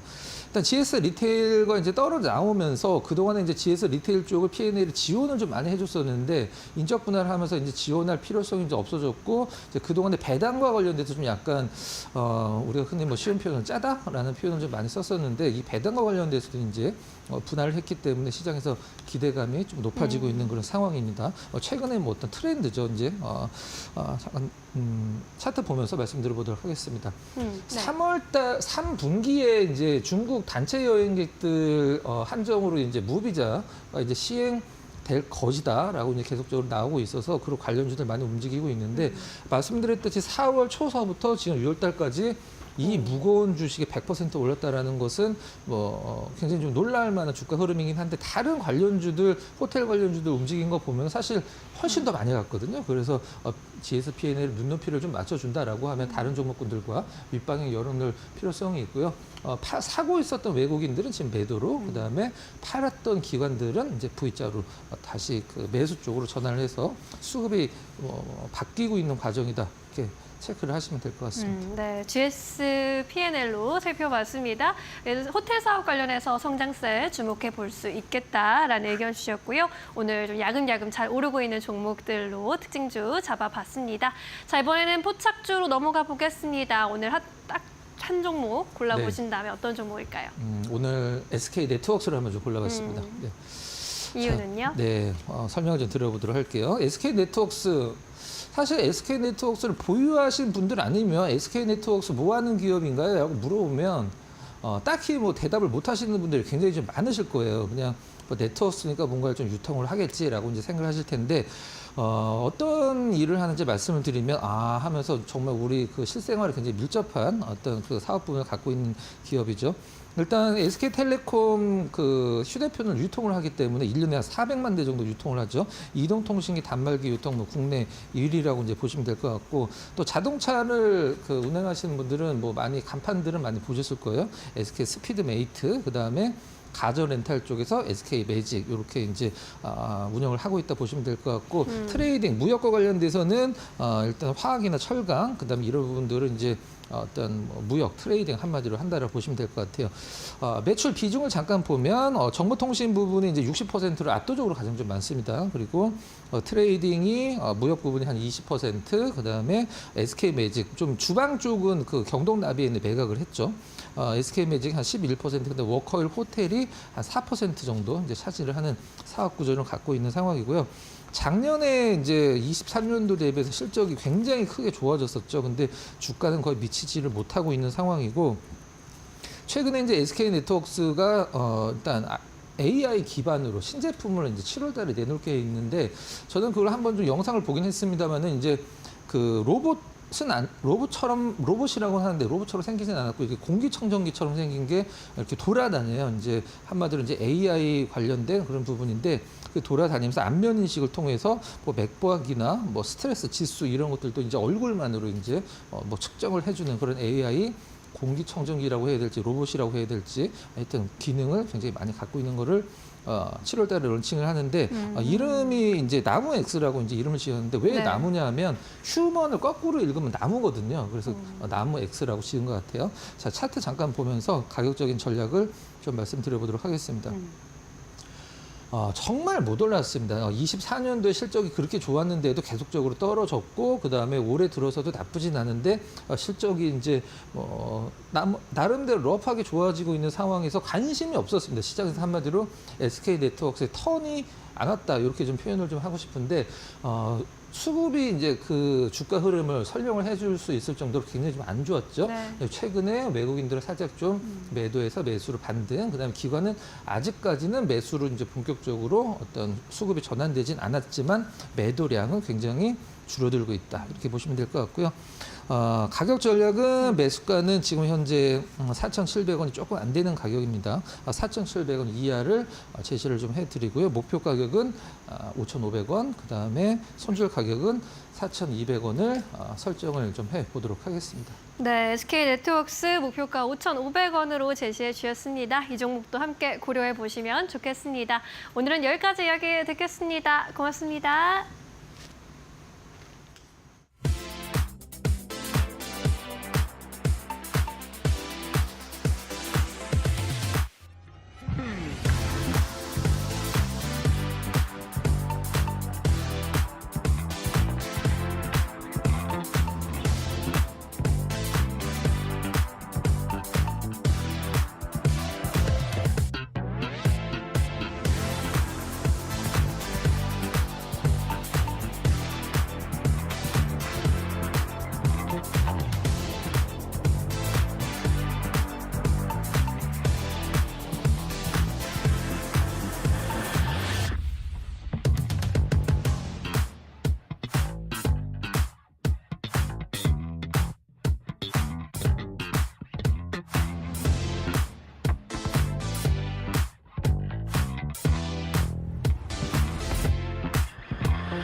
네, 시장 3시 구간 지나가고 있습니다. 키워드 통해서 시장 흐름 같이 한번 체크해 보시죠. 먼저 첫 번째 키워드 열어보면요. 유가부터 확인해 보겠습니다.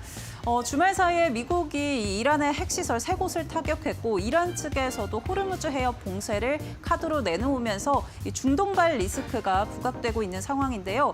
국제유가가 급등을 하면서 오늘 유가 관련주들의 강세 흐름도 이어지고 있습니다. 관련주들 같이 한번 체크를 해보시면요.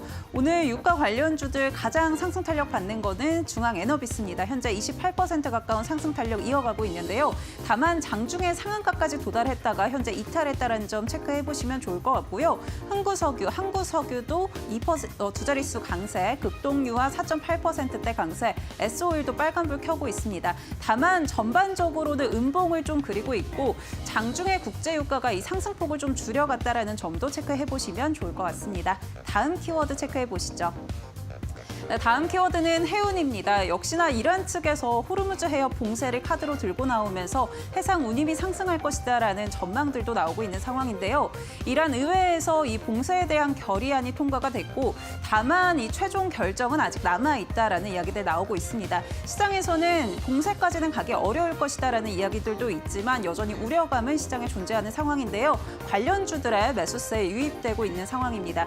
흥하해운 같은 경우 14%대 강세 이어가고 있고요. STX 그린로직스 12%대 강세, 대한해운 HMM, 펜오션까지도 일제 강세 흐름 이어가고 있습니다. 다만 역시나 마찬가지로 음봉 흐름 그리고 있다라는 점도 확인해 보시면 좋을 것 같습니다. 마지막 키워드 체크해 보시죠. 네, 마지막은 풍력입니다.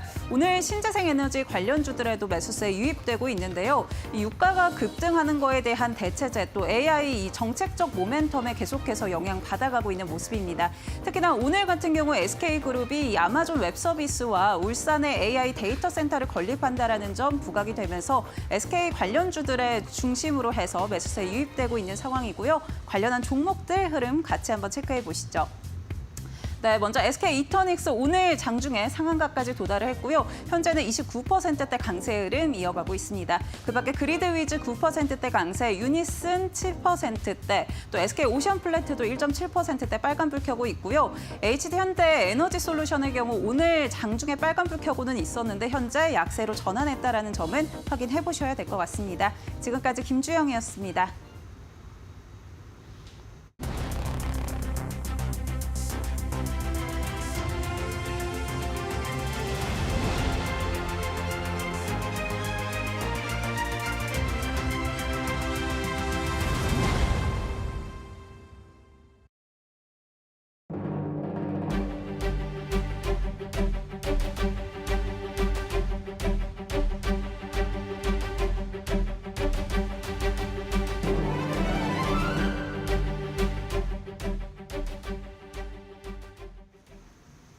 네, 맥락 시간으로 이어가 보겠습니다. 오늘은 다시 떠오르고 있는 엔터 산업에 대한 이야기 나눠보겠습니다.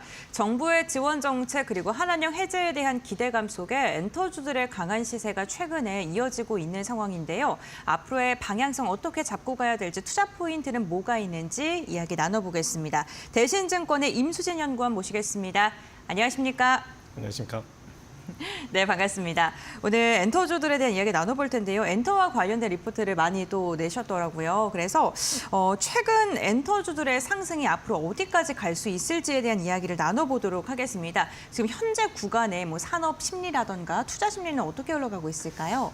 일단 주가 자체가 올해 많이 올랐다 보니까 네. 아무래도 투자자분들이 가장 많이 여쭤보시는 게 이미 충분히 오르지 않았나 아니면 여기에서 업사이드는 더 얼마나 가져갈 수 있냐 이 부분에 대해서 가장 많이 궁금해 하시는 것 같습니다. 그 답에 대해서 먼저 말씀드리면 아직 업사이드 굉장히 많이 남았다라고 말씀드리는데 그게 모든 엔터사에 해당하는 내용은 아니고요. 그게 공연이랑 MD 중심의 빅사이클이 온다라고 어떻게 보면 작년부터 말씀드렸는데 그게 25년부터 27년도까지입니다. 그에 해당하는 엔터사가 사실 하이브랑 YG라 그 부분에 대해서 뒤에서 뭐 자세히 말씀드리려고 합니다. 일단은 지금 제가 작년에 빅사이클을 얘기하면서 나왔던 내용들보다는 훨씬 더 긍정적인 상황인데 그게 크게는 뭐 중국 한한령 해제 기대감 플러스 지금 최근에 바뀐 어떻게 보면 정부에서 아무래도 그 육성 기조를 좀 나타내다 보니까 이러한 부분에서 플러스 알파가 생길 것이다. 이게 중장기적인 구조적 어떻게 보면 재조정이 필요한 상황이다라고 말씀드리고 있습니다. 네, 알겠습니다. 결국에는 뭐 정부 관련된 이야기까지 해서 좀 긍정적인 이야기가 나오고 있고 그렇다면 실적에 대한 기대감 더해지면서 조금 더 길게 봐도 된다라고 보시는 걸까요? 네, 맞습니다. 네, 알겠습니다. 그렇다면 최근에 그 신인 중심의 좀 전략에 대해서도 분석을 하셨던 리포트를 봤는데요.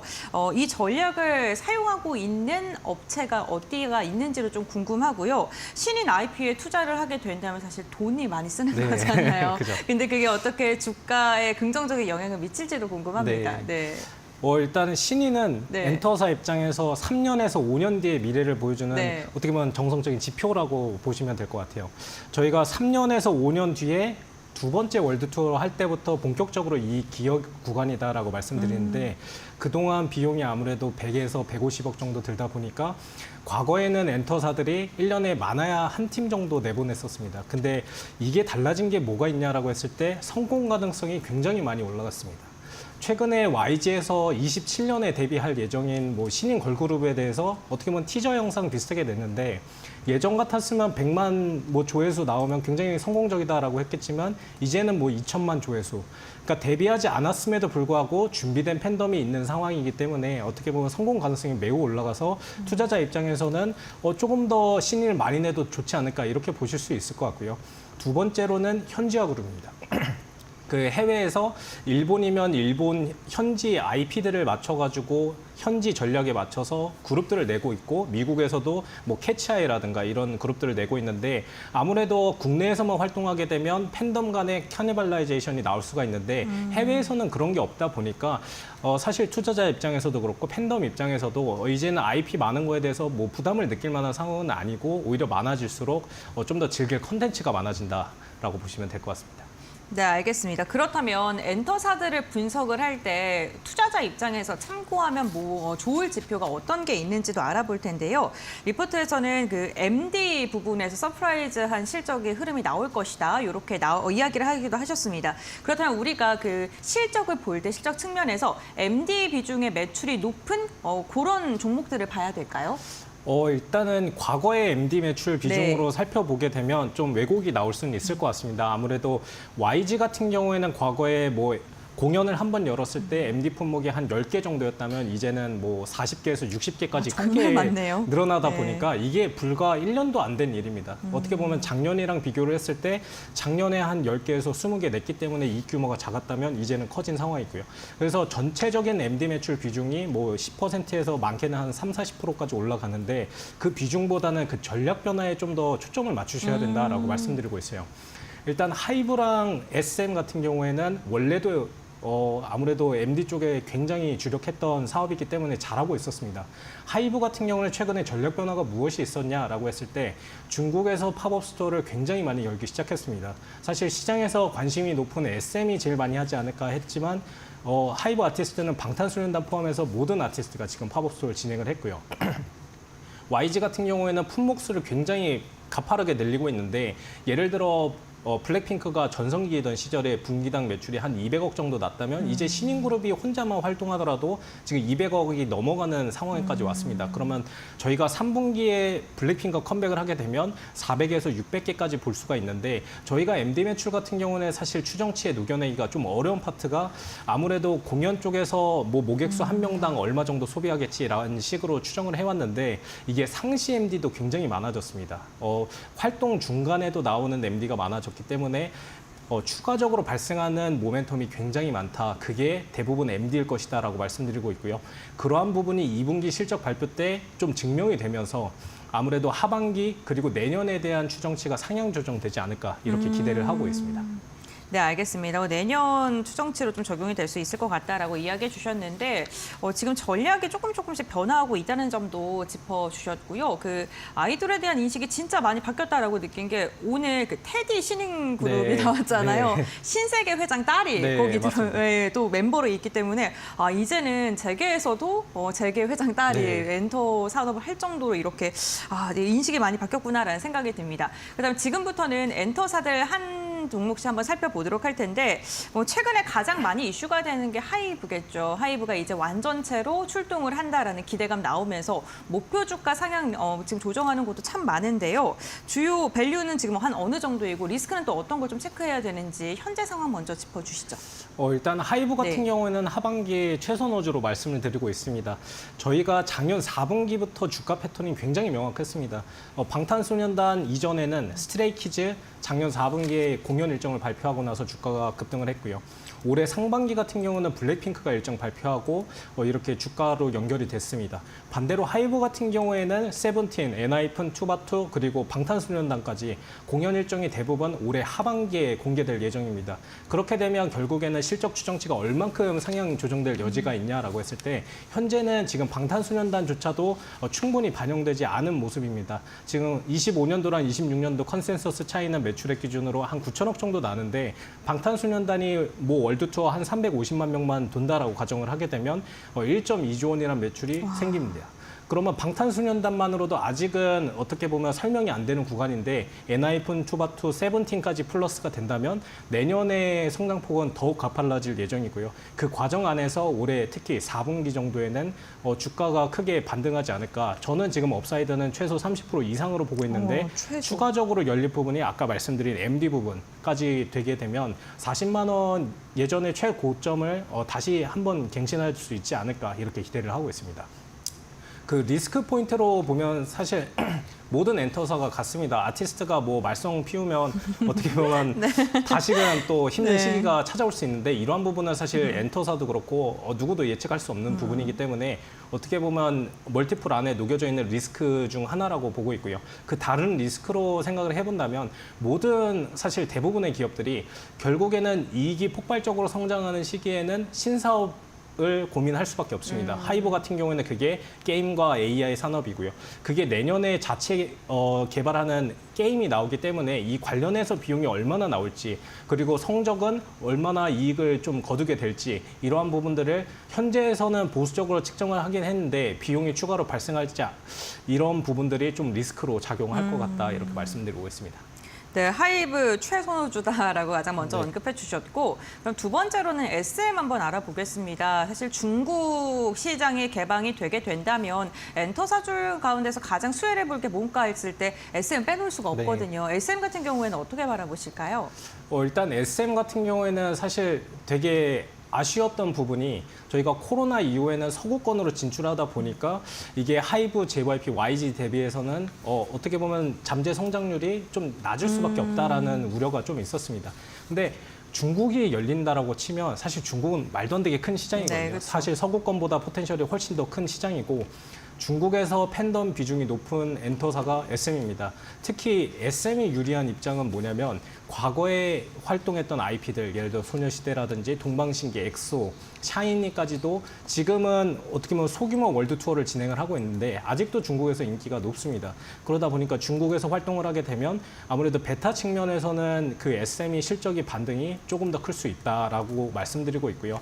그리고 중국에서 지금 텐센트가 뭐 SM 지분을 인수를 하는 과정에서 결국 적극적으로 좀 밀어주는 부분도 있기 때문에 SM에 대해서는 여전히 좋게 보고 있고 중국을 제외하고서 보더라도 SM은 정말 매력적인 엔터사라고 보는 게 결국 23년도부터 올해까지 가장 잘 나가고 있는 IP들, 시민들이 누구냐라고 하면 대부분 SM 그룹이라 보시면 됩니다. 라이즈, NCT 위시, 그리고 하츠투하츠. 내년에는 SMTR25가 데뷔 예정인데 그 그룹들이 결국에는 성장하는 과정이 27년에서 29년도에 이익겨가 커지는 구간입니다. 그래서 SM 같은 경우에는 중장기적으로 되게 긴 호흡으로 투자를 하시는 것을 추천드리고 있습니다. 네, 알겠습니다. SM 같은 경우에는 27년까지 중장기적으로 바라보는 게 좋겠다. 수익이 본격화되는 구간이 그때다라고 언급을 해주시면서 중국 시장 개방에 대한 그 기대감 좀 말씀해 주셨고요. 또 이번에는 YG랑 JYP에 대해서도 이야기를 나눠볼까 하는데 각각 좀 투자 포인트 어떻게 잡아야 될까요? 네, YG 같은 경우에는 올해 초에 생각했던 수준을 이미 좀 달성을 해가지고 어떻게 보면 부담을 가질 수 있는 구간이긴 합니다. 근데 저희가 생각해 봐야 될 점은 블랙핑크 공연 규모가 이미 충분히 다 나왔는가라고 했을 때 전혀 그렇지는 않습니다. 원래 시장에서 보던 수준이 180만 명 정도 모객을 예상을 했었는데 제가 250만 명 말씀드렸었고 이제는 시장이 250만 명 정도 보는 것 같습니다. 근데 지금 절반 회차가 발표됐는데 이미 180만 회 정도라 300만 회 상회할 가능성도 높아서 이게 연말에 발표될 가능성이 있기 때문에 연말까지는 최소한 들고 계셔야 된다라고 강조드리고 있고요. 여기에 더불어서 내년에 나올 신인 그룹 그리고 지금 베이비몬스터 같은 경우에는 공연 규모가 굉장히 내년에 커질 가능성이 높습니다. 올해 진행했던 공연 같은 경우는 대부분 매진세를 기록을 했고요. MD로도 수요 예측이 끝난 상황이라 이러한 성장세가 어떻게 보면 실적 추정치에 거의 반영되지 않았기 때문에 상향 조정세가 나오는 올해 4분기부터 내년 1분기까지 꼭 YG를 추천드리고 있습니다. 반대로 JYP 같은 경우에는 올해 2분기부터 하반기까지 실적이 좋기 때문에 지금 단기 트레이딩 관점에서는 추천을 드리고 있습니다. 다만 JYP의 가장 큰 어떻게 보면 리스크 포인트 중 하나는 지금 스트레이키즈, 트와이스 굉장히 잘 나가고 있지만 이러한 부분은 추정치에 충분히 녹아져 내려 있는 상황입니다. 그러면 저희가 저연차 IP는 엠믹스라든지 킥플립, 넥스지 이 그룹 안에서 성장세가 얼마나 나올까가 하반기에 증명이 돼야 되고요. 그리고 JYP 같은 경우는 통상 4개 분기 공연을 돌고 나서 그 다음번은 2개 분기입니다. 그러면 내년에 2개 분기짜리 공연을 돌게 되면 역성장 가능성도 있기 때문에 JYP는 현재로서는 보수적인 접근이 필요한 시점이다라고 말씀드리고 있고 이러한 게 해소되는 구간에서 업사이드를 가질 텐데 빠르면 올해 하반기 4분기 정도 되지 않을까 이렇게 보고 있습니다. 네, 알겠습니다. YG와 JYP까지 해서 엔터 대표 4사들 좀 짚어봤고요. 마지막으로 엔터 수술에 대해서 하반기에 모멘텀이 아직 유효하다라는 그 전망 그리고 전략도 많이 나오고 있습니다. 그렇다면 연구원이 보시기에 엔터사들의 투자를 할 때 유의해야 될 점 혹은 리스크가 어떤 게 있는지도 궁금하고요. 그리고 하반기에 유망하게 보는 종목 하이브일지도 궁금합니다. 네. 일단 제일 유망하게 보는 건 하이브입니다. 아까 네. 말씀드렸다시피 아무래도 대규모 공연 일정 발표될 네. 게 많아서 하이브를 추천드리고 있고요. 엔터 산업을 투자하는 게 사실 25년부터는 되게 명확합니다. 공연 일정 얼만큼 남아있고 이 공연 규모가 실제로 어느 정도고 그게 이익에 반영되는지 저희 엔터 산업에 투자하실 때 가장 많이 하시는 실수가 이슈 플레이를 많이 하시는데 실제로는 실적에 따라서 주가가 결국 귀결됩니다. 그래서 실적의 이익 기여가 어느 정도인지 나중에 체크하시는 게 가장 좋은 투자 전략이라고 보고 있고요.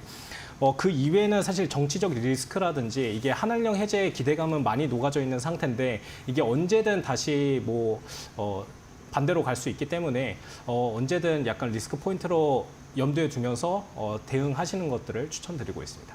네, 알겠습니다. 오늘 대신증권의 임수진 연구원과 함께 엔터 산업에 대한 이야기, 엔터 4사를 중심으로 나눠봤습니다. 하이브 최선호주로 언급해 주셨고 상방 30% 이상 열려있다라고 이야기해 주셨고요. JYP 같은 경우에 단기적으로는 유효하고 YG랑 SM 같은 경우에는 중장기적인 관점에서도 언급해 주셨으니까요. 투자 전략 잘 참고해 보시면 좋을 것 같습니다. 연구원님과의 말씀 오늘 여기까지 나누겠습니다. 고맙습니다.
이스라엘이 이란 핵시설을 공습한 이후 전시 상황에도 불구하고 이스라엘 증시가 사상 최고치를 경신했다. 22일 이스라엘 텔아비브 증권거래소에 따르면 TA125 지수는 최근 5거래일 연속 상승에 이어 일요일에도 1.8% 올라 사상 최고치를 기록했다. 이스라엘-이란 전쟁 발발 후 TA125는 8% 상승했으며 이는 같은 기간 미국 S&P 500의 소폭 하락과 대조적이다. 시장은 이스라엘과 미국의 군사작전이 이란에 실질적 타격을 줬다고 평가하며 투자 심리가 개선된 것으로 분석된다. 이스라엘 증시의 상당 부분을 국내 투자자들이 보유하고 있는 점도 특이하다. 반복된 분쟁 속 경제 회복 경험이 투자 신뢰를 지지했다. 이스라엘 경제는 2024년 1% 성장에 이어 2025년 3%대 성장이 예상되며 실업률은 3% 수준이다. 팩트셋에 따르면 하마스 공격 이후 TA125 투자 수익률은 약 46%로 같은 기간 S&P 500보다 높았다. 셰켈화와 국채도 동반 강세를 보이고 있다. 물론 이스라엘의 성과를 평가하기에는 아직 이르다는 지적도 있다. AR 자미르 이스라엘군 참모총장은 앞으로도 어려운 날들이 예상된다며 장기전에 대비해야 한다고 경고했다.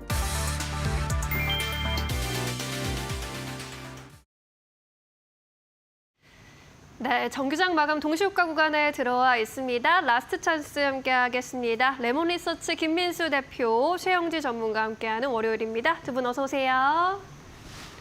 네, 반갑습니다. 오늘 시장 주요 특징들 짚어보고 가겠습니다. 중동 리스크가 시장을 좀 덮쳤는데 낙폭이 그리 크진 않았던 것 같아요. 오늘 시장 어떻게 분석하셨을까요? 대표님께서. 예, 저군요. 네. 일단 중동 리스크 관련돼서 시장이 부담이 된다고 하더라도 그러면 왜 시장은 4포인트, 5포인트밖에 안 빠질까요? 라고 보게 되면 아무래도 그보다는 더 이거는 이제 지나가는 얘기. 또 물론 전쟁이 발생한 거에 대해서는 마음이 아프지만 시장은 또 다른 걸 보고 있다라는 쪽으로 해석을 해야 될 것 같고요. 특히 이번에 이란 관련된 쪽에서 호르무즈 해협을 봉쇄하느냐라는 쪽으로 얘기가 많았었지만 아직까지는 또 자신 있게 봉쇄도 못하는 쪽이 아닌가 생각이 들고 있고요. 그러다 보니까 이제 유가가 단기적으로 오늘 시간 외로 올랐다고 하더라도 지난번 고점대를 돌파를 못합니다. 그밖에 나머지 매크로 지표라고 하는 모습들도 대부분 좀 강하게 반등하지 못하고 약간 다시 안정세로 들어간다라는 부분들이 아무래도 지금 리스크 확대가 더 이어지지는 못한다는 관점 쪽으로 바라봐야 될 것 같고요. 그럼 여기서 이제 다 끝났고 이제 중동 리스크 없이 시장이 바라보겠느냐라는 쪽도 일단은 아닙니다. 여전히 앞으로 이제 실마리를 어떻게 만들어가느냐에 따라서 여지는 남아 있겠지만 네. 일단 추가적으로 시장에 대한 여러 가지 여파들은 아직은 이제 시장이 지금 보고 있는 상황들을 이어가겠다라는 쪽으로 봐야 될 것 같은데 그게 뭐냐면 국내 모멘텀이라고 봐야 되겠죠. 그래서 한국은 그래도 유동성을 계속 공급을 할 거고 추경도 이제 20조가 아니라 30조대까지 들어갈 걸로 보여지고 있고 정부 정책 관련된 한국의 밸류업은 시작도 안 했다라는 쪽에 대한 시각들이기 때문에 이런 부분들이 그대로 시장에 맞춰진다고 봐야 될 것 같고요. 단기 테마 쪽으로 움직였던 성격 쪽에서 일단 방산이라든가 석유 그리고 또 가스 해운주 이런 쪽들은 일단 이 관련된 쪽에서 이제 자극을 받았기 때문에 일단 정리 쪽이 맞는 것 같은데 하지만 방사는 다 팔면 안 될 것 같고요. 네, 대표 대형주 쪽에 있는 큰 흐름 쪽에 있는 종목들은 일단 단기적으로 좀 상승했던 부분들은 좀 덜어내는 건 괜찮을 것 같고 특히 이쪽에서 해운 쪽도 아직까지는 해운 운임이 벌써 바르게 튄 다음에 그다음에 이제 배들 자체가 이제 호르무즈 해협 쪽으로 들어가는 걸 경계하고 있기 때문에 네. 해운 운임은 여전히 좀 높아 있을 수 있다는 쪽들에서 관심은 있지만 하지만 단기 모멘텀은 좀 이어졌다라는 관점 쪽에서 바라보셨으면 좋겠고요. 역시나 국내 모멘텀에 집중을 해야 되는데 오늘 보니까 선물 동향과 외국인들에 대한 현물 동향들은 상대적으로 좀 압박은 있습니다. 그럼에도 불구하고 이거를 이겨내는 국내 유동성들에 대해서 먼저 초점을 맞춰야 되지 않나 그렇게 일단 바라보고 있습니다. 좋습니다. 우리가 지금 봐야 할 포인트 콕 집어주셨습니다. 최영주 전문가께서는 어떤 부분 바라보고 계셨을까요? 네, 일단은 오늘 장세 같은 경우에는 지정학적 리스크가 아니더라도 나와야 되는 조정이었다라고 생각을 하고 있고요. 그래서 단기 급등에 따른 숨고르기 구간에 진입을 했다라고 평가를 하고 있습니다. 일단은 지난주에 제가 말씀드렸던 것처럼 코스피가 PBR 1배가 도달을 했고요. 거기에다가 3,000포인트를 도달을 했습니다. 이 3,000포인트 자체가 마디 지수이기 때문에 강한 저항대 역할을 할 가능성이 높다라고 판단을 했는데요. 근데 오늘 예상했던 것보다 낙폭이 크지 않아서 저는 오히려 좀 더 아쉽다라고 생각을 하고 있고요.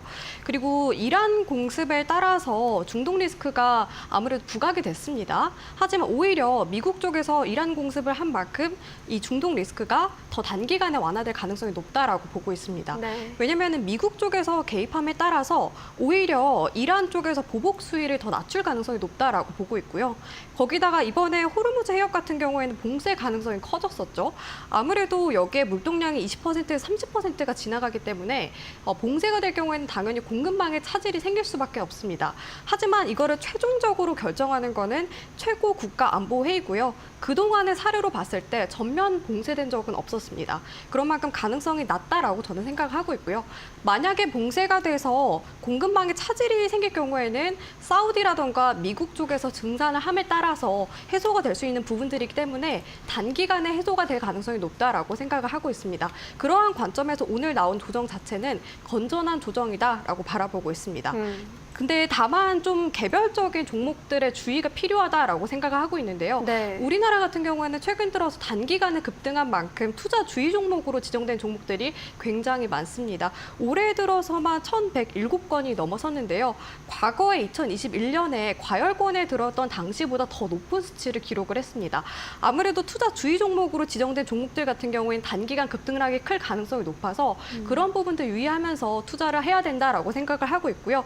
최근에 투자 주의 종목으로 지정된 종목들 보니까 대부분들이 이제 정책주 성향을 강한 종목들이더라고요. 거기에다가 이번에 상법 개정안에 따라서 뭐 지주사라던가 우선주들도 급등한 만큼 변동성에 주의를 해야 된다라고 보고 있고 그 안에서도 좀 선정을 잘 해야 된다라고 보고 있습니다. 제가 지난번에 말씀드렸던 것처럼 지주사의 경우에는 순수 지주사보다는 사업성을 띠고 있는 지주사 위주로 주목을 해보시는 게 좋겠다라고 다시 한번 말씀을 드리도록 하겠고요. 그리고 오늘 시장에서 부각이 됐던 게 원전 해체 관련된 종목이었습니다. 이번 주에 일정이 있는 만큼 관련된 종목들이 같이 움직이는 모습이었는데요.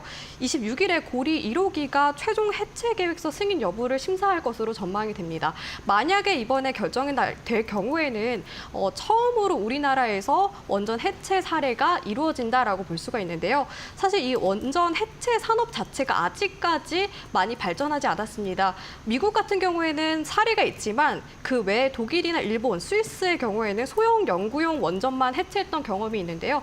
그래서 우리나라가 진출할 경우에는 그만큼 성장성이 높은 산업이기 때문에 관련된 종목들도 계속해서 올라갈 수 있으니까 이 관련된 일정도 계속해서 주목을 해보셨으면 좋겠습니다. 네, 중동 리스크가 주말 사이에 불거졌는데 크게 흔들리진 않았던 우리 시장이었습니다. 국내 증시 고유의 모멘텀이 여전히 살아있고 또 원전이나 방산과 같은 섹터는 계속해서 눈여겨서 볼 수 있다라는 의견으로 두 분의 의견이 좀 모아지는 부분이 있었는데요. 현재 구간에서의 코스피 지수 흐름, 동시호가 구간 흐름 보겠습니다. 코스피가 0.11%대 약세로 마감 기다리고 있습니다. 오늘 장중에 2,971포인트까지 저점 좀 낮추기도 했었는데 장 막판에 다시 끌어올리면서 3,018포인트까지 다시 올라왔고요. 현재 이 고점 구간에서 마감 기다리고 있습니다. 코스닥의 경우에도 마찬가지 흐름이었고요. 0.8% 내림세로 784.87포인트 마감 기다리고 있습니다. 코스피 200도 소폭의 내림세입니다. 오늘 수급 상황 보시면요. 코스피 쪽에서는 외국인과 기관의 매도 우위 동반해서 포착이 됐고요. 기관의 매도 물량이 조금 더 컸습니다. 개인 나홀로 1조 원 이상 담으면서 지수 하방을 좀 잡아줬고요. 코스닥에서도 역시나 개인의 매수 우위 포착이 됐고 외국인과 기관은 동반 매도 우위로 시장에 대응했습니다. 우리 시장 마감합니다.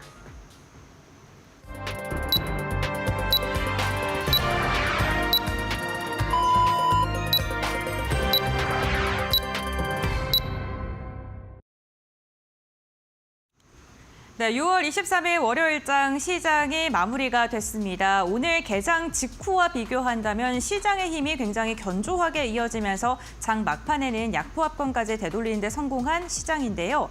종목의 흐름도 긍정적인 방향성을 보여준 종목들도 많았습니다. 그렇다면 트레이딩 뷰를 통해서 종목별 분위기 한번 살펴보시죠.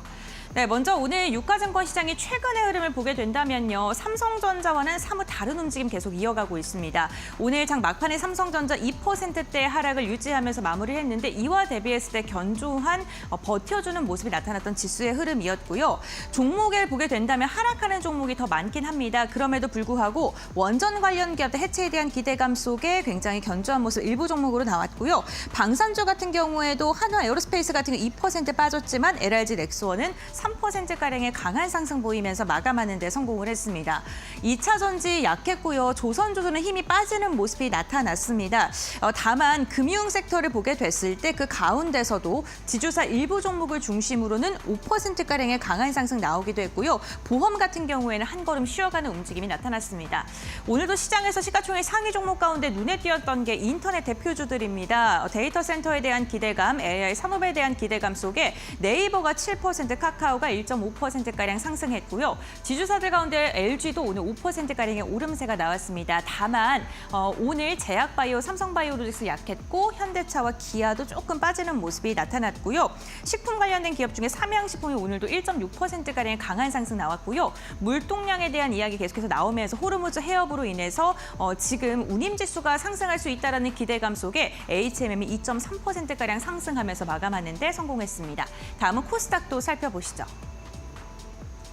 네, 코스닥의 분위기는 전반적으로 하락하는 종목들이 많았습니다. 그 가운데 강한 상승을 보였던 시총 상위 종목 보게 된다면 파마리서치가 무려 7%가량의 오름세가 나왔고요. 로봇주 견조했죠. 레인보우 로보틱스 5%가량의 끌어올림이 있었습니다.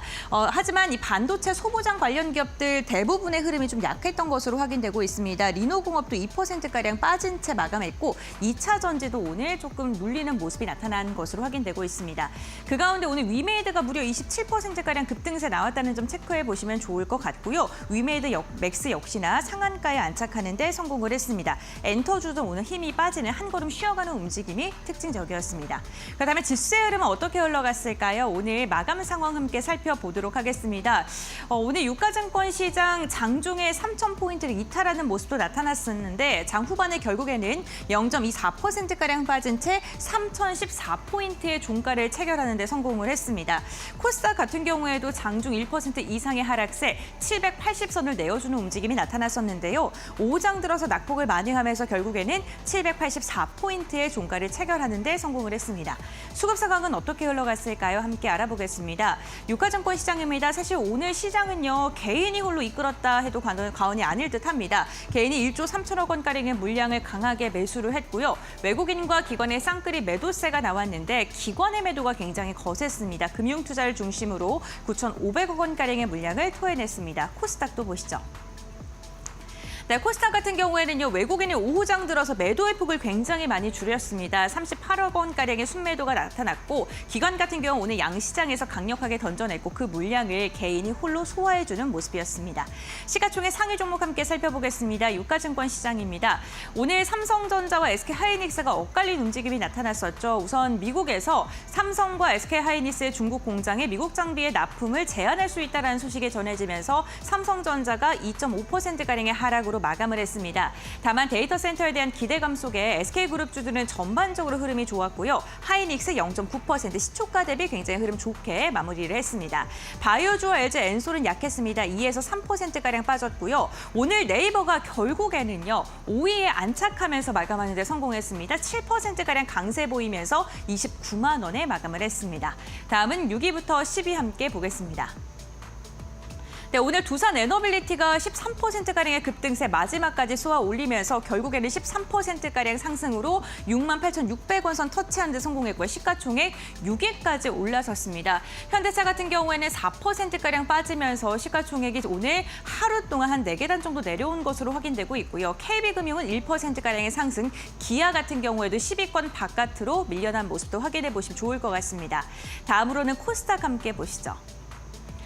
네, 코스닥 시가총액 상위 종목입니다. 전반적으로 부진한 가운데 레인보우 로보틱스가 오늘 4위까지 올라왔습니다. 5%가량의 강세 나오면서 30만 5천 원 선 돌파하는 데 성공했고 바이오주 전반적으로 약한 가운데 HLB가 4%, 알테오젠 2%, 그리고 2차 전지 전반적으로 힘이 빠지는 모습이었습니다. 다음 장 보시죠. 6위부터 10위입니다. 네, 파마리서치가 오늘 7%가량의 강세 나오면서 49만 원 선 터치했고요. 파마리서치를 제외하고는 미용 관련 기업들 전반적으로 부진한 가운데 클래시스가 시초가 대비는 낙폭을 만회하면서 마감하는 데 성공했습니다. 오늘 비만 치료제 관련 기업들의 흐름도 그다지 좋지 않았습니다. 펩트로는 무려 4%가량 빠지면서 19만 원대의 종가를 체결했습니다. 네, 이렇게 시가총액 상위 종목들의 흐름 함께 살펴봤고요. 그렇다면 오늘 외환시장은 어떻게 흐름 이어갔는지 한번 알아보도록 하겠습니다. NH선물의 위재현 연구원과 알아보겠습니다. 안녕하십니까? 네, 안녕하십니까? 네, 반갑습니다. 연구원님. 오늘 외환시장의 동향은 어떻게 흘러갔을까요? 네, 오늘 주간장 달러 환율은 전일 대비 18.7원 오른 1,384.3원에 거래 중입니다. 오늘 외환시장은 대체로 주말 사이 발생한 지정학 리스크 여파가 이어지는 모습입니다. 지난 21일 미국은 이란의 핵시설을 성공적으로 제거했다고 발표했으나 이란 의회에서 또 호르무즈 해협 봉쇄안을 의결하며 시장 불안감이 확산되고 있습니다. 개장 초에 유가는 약 3%가량 상승 출발했고 달러 환율은 달러 강세 여파의 1,375원 수준에서 개장했습니다. 이후 장중 위험회피 심리가 부각되며 외국인들이 국내 증시에서 순매도로 대응하자 환율은 추가 상승 압력을 받았습니다. 한때 1,385원 부근까지 상승한 환율은 외환당국의 개입과 수출업체 내고 물량을 경계하며 상단이 소폭 제한됐습니다. 오후 중에는 추가적인 중동 지역 소식을 주시하며 1,380원 초반대 등락을 반복하고 있습니다. 네, 그러면은 지정학적 리스크가 당분간 환율 시장에 지속적으로 영향을 준다라고 전망하십니까? 네, 이란과 미국 간의 잡음이 계속 발생하는 가운데 가장 주목할 부분은 호르무즈 해협의 봉쇄입니다. 단기적으로 달러화가 강세를 보이는 이유는 안전자산의 위치 때문인데 원화 환율에 더욱 장기적인 영향을 주는 것은 유가의 급등입니다. 특히 원유 수입국인 한국과 중국의 경우 40%에서 50% 이상의 원유가 호르무즈 해협을 지나와야 하는데 이란의 봉쇄가 결정되면 원유 가격 상승에 따른 수입 물가가 급등하게 됩니다. 현재 원자재 시장 전문가들은 호르무즈 해협이 봉쇄된다면 유가는 최대 120달러까지 상승할 수 있다고 언급했습니다. 이를 달러 환율에 적용한다면 최대 1,420원대까지 환율이 급등하는 시나리오도 배제할 수 없습니다. 다만 이란 원유 수출의 대부분을 차지하는 국가가 중국이기 때문에 중국의 입장 발표에도 주시하며 관련 리스크를 체크할 필요가 있습니다. 네, 알겠습니다. 결국에는 시장 전체적으로 호르무즈 해협의 봉쇄 여부가 환율적인 측면 유가 전반적으로 영향을 줄 것으로 보입니다. 만약에 봉쇄하게 되면 환율 상승 1,420원대까지 이야기해 주셨으니까 참고해 보시면 좋을 것 같습니다. 연구원님 오늘 말씀 여기까지 듣겠습니다. 고맙습니다. 네, 감사합니다.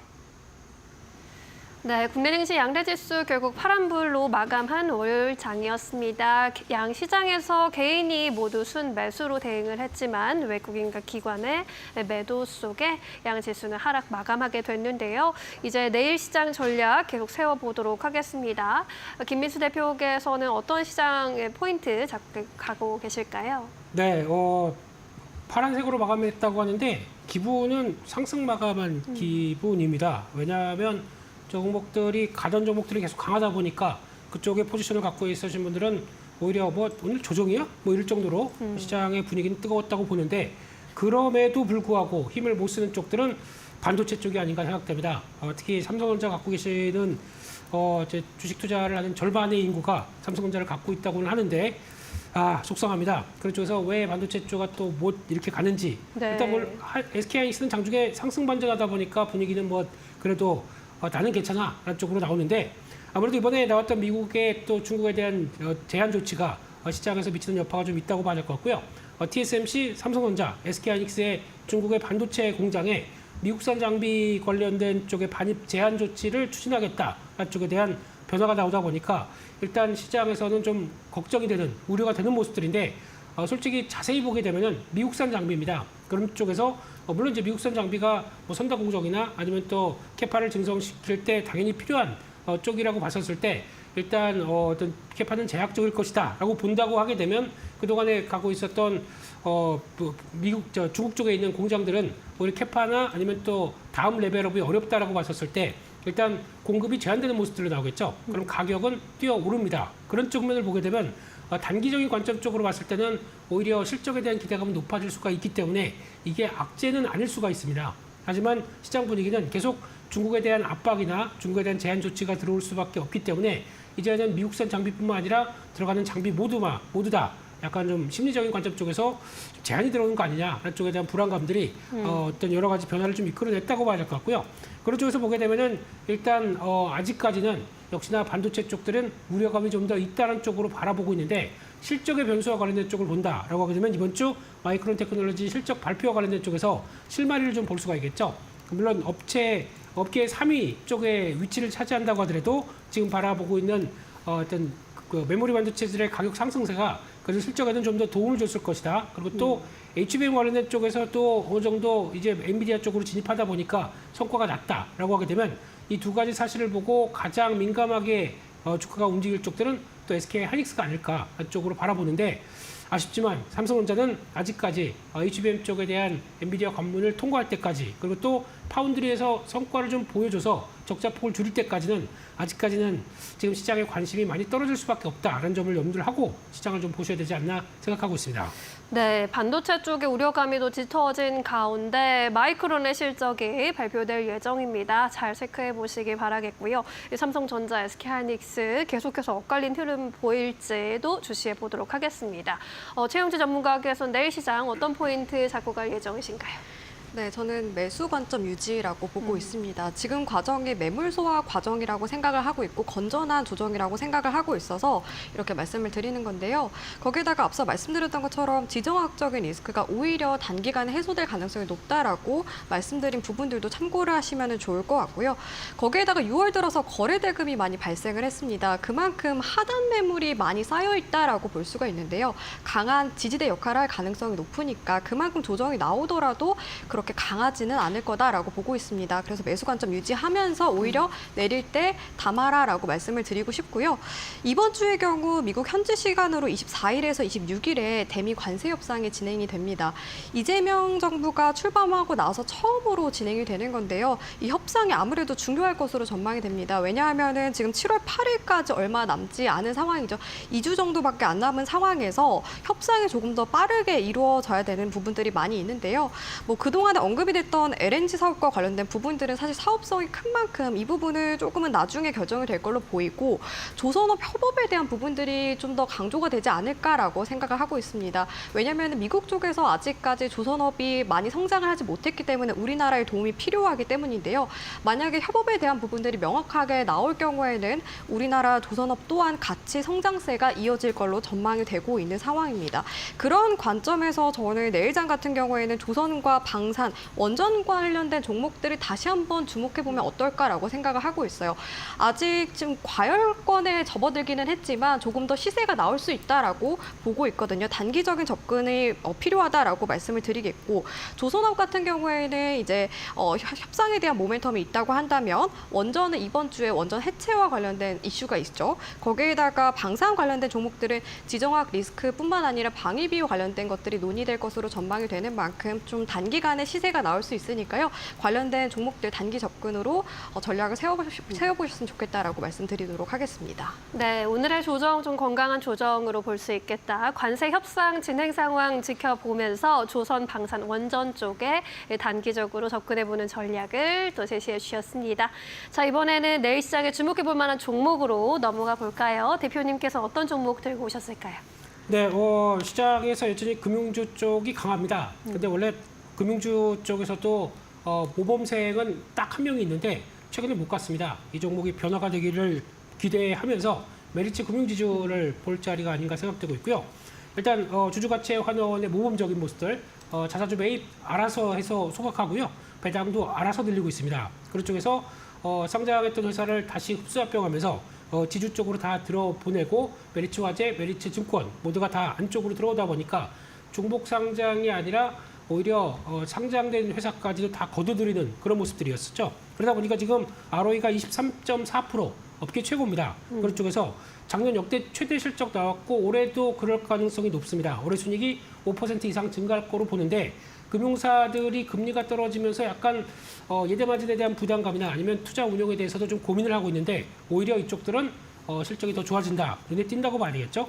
게다가 올해 또 50% 이상 주주환원의 목표치를 갖고 있는데 작년이 53.1%, 그래서 자사주 매입하고 소각하고 배당하고 이런 쪽들이 어떤 순이익 대비해서 배당 여력과 함께 다 같이 따지게 되면 주주환원 목표치는 작년보다 더 늘어날 것이다라고 봤을 때 기대감이 높다고 봐야 될 것 같고요.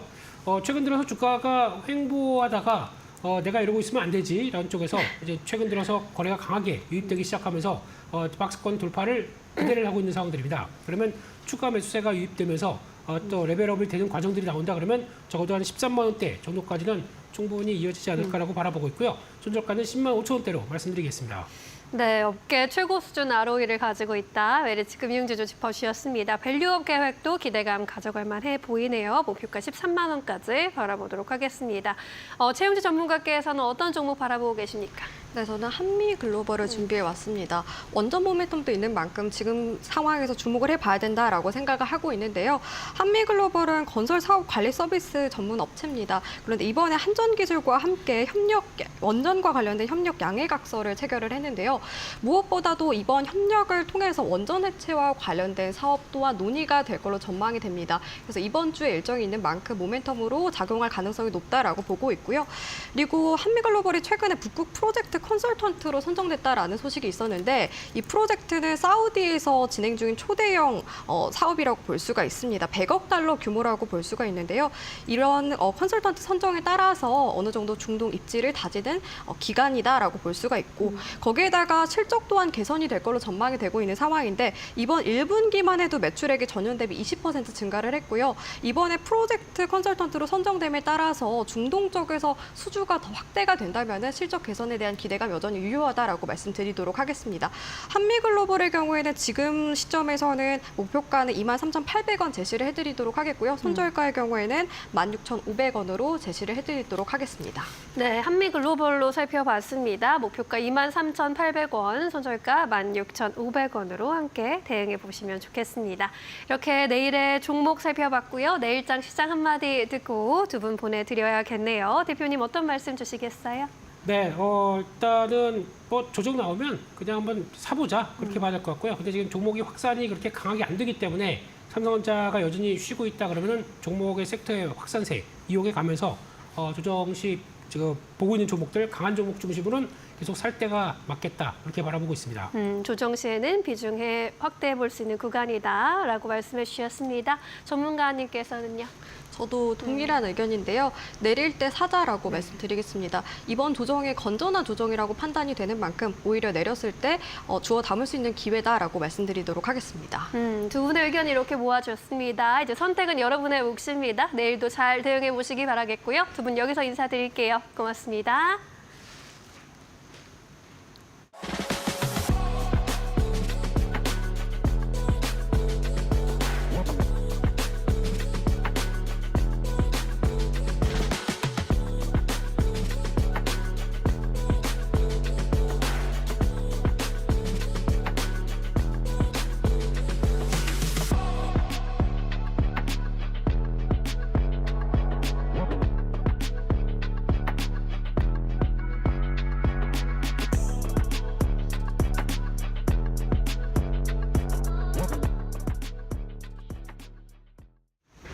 네, 오늘 저희가 준비한 소식은 여기까지입니다. 내일 다시 돌아오겠습니다. 시청해주신 여러분 고맙습니다.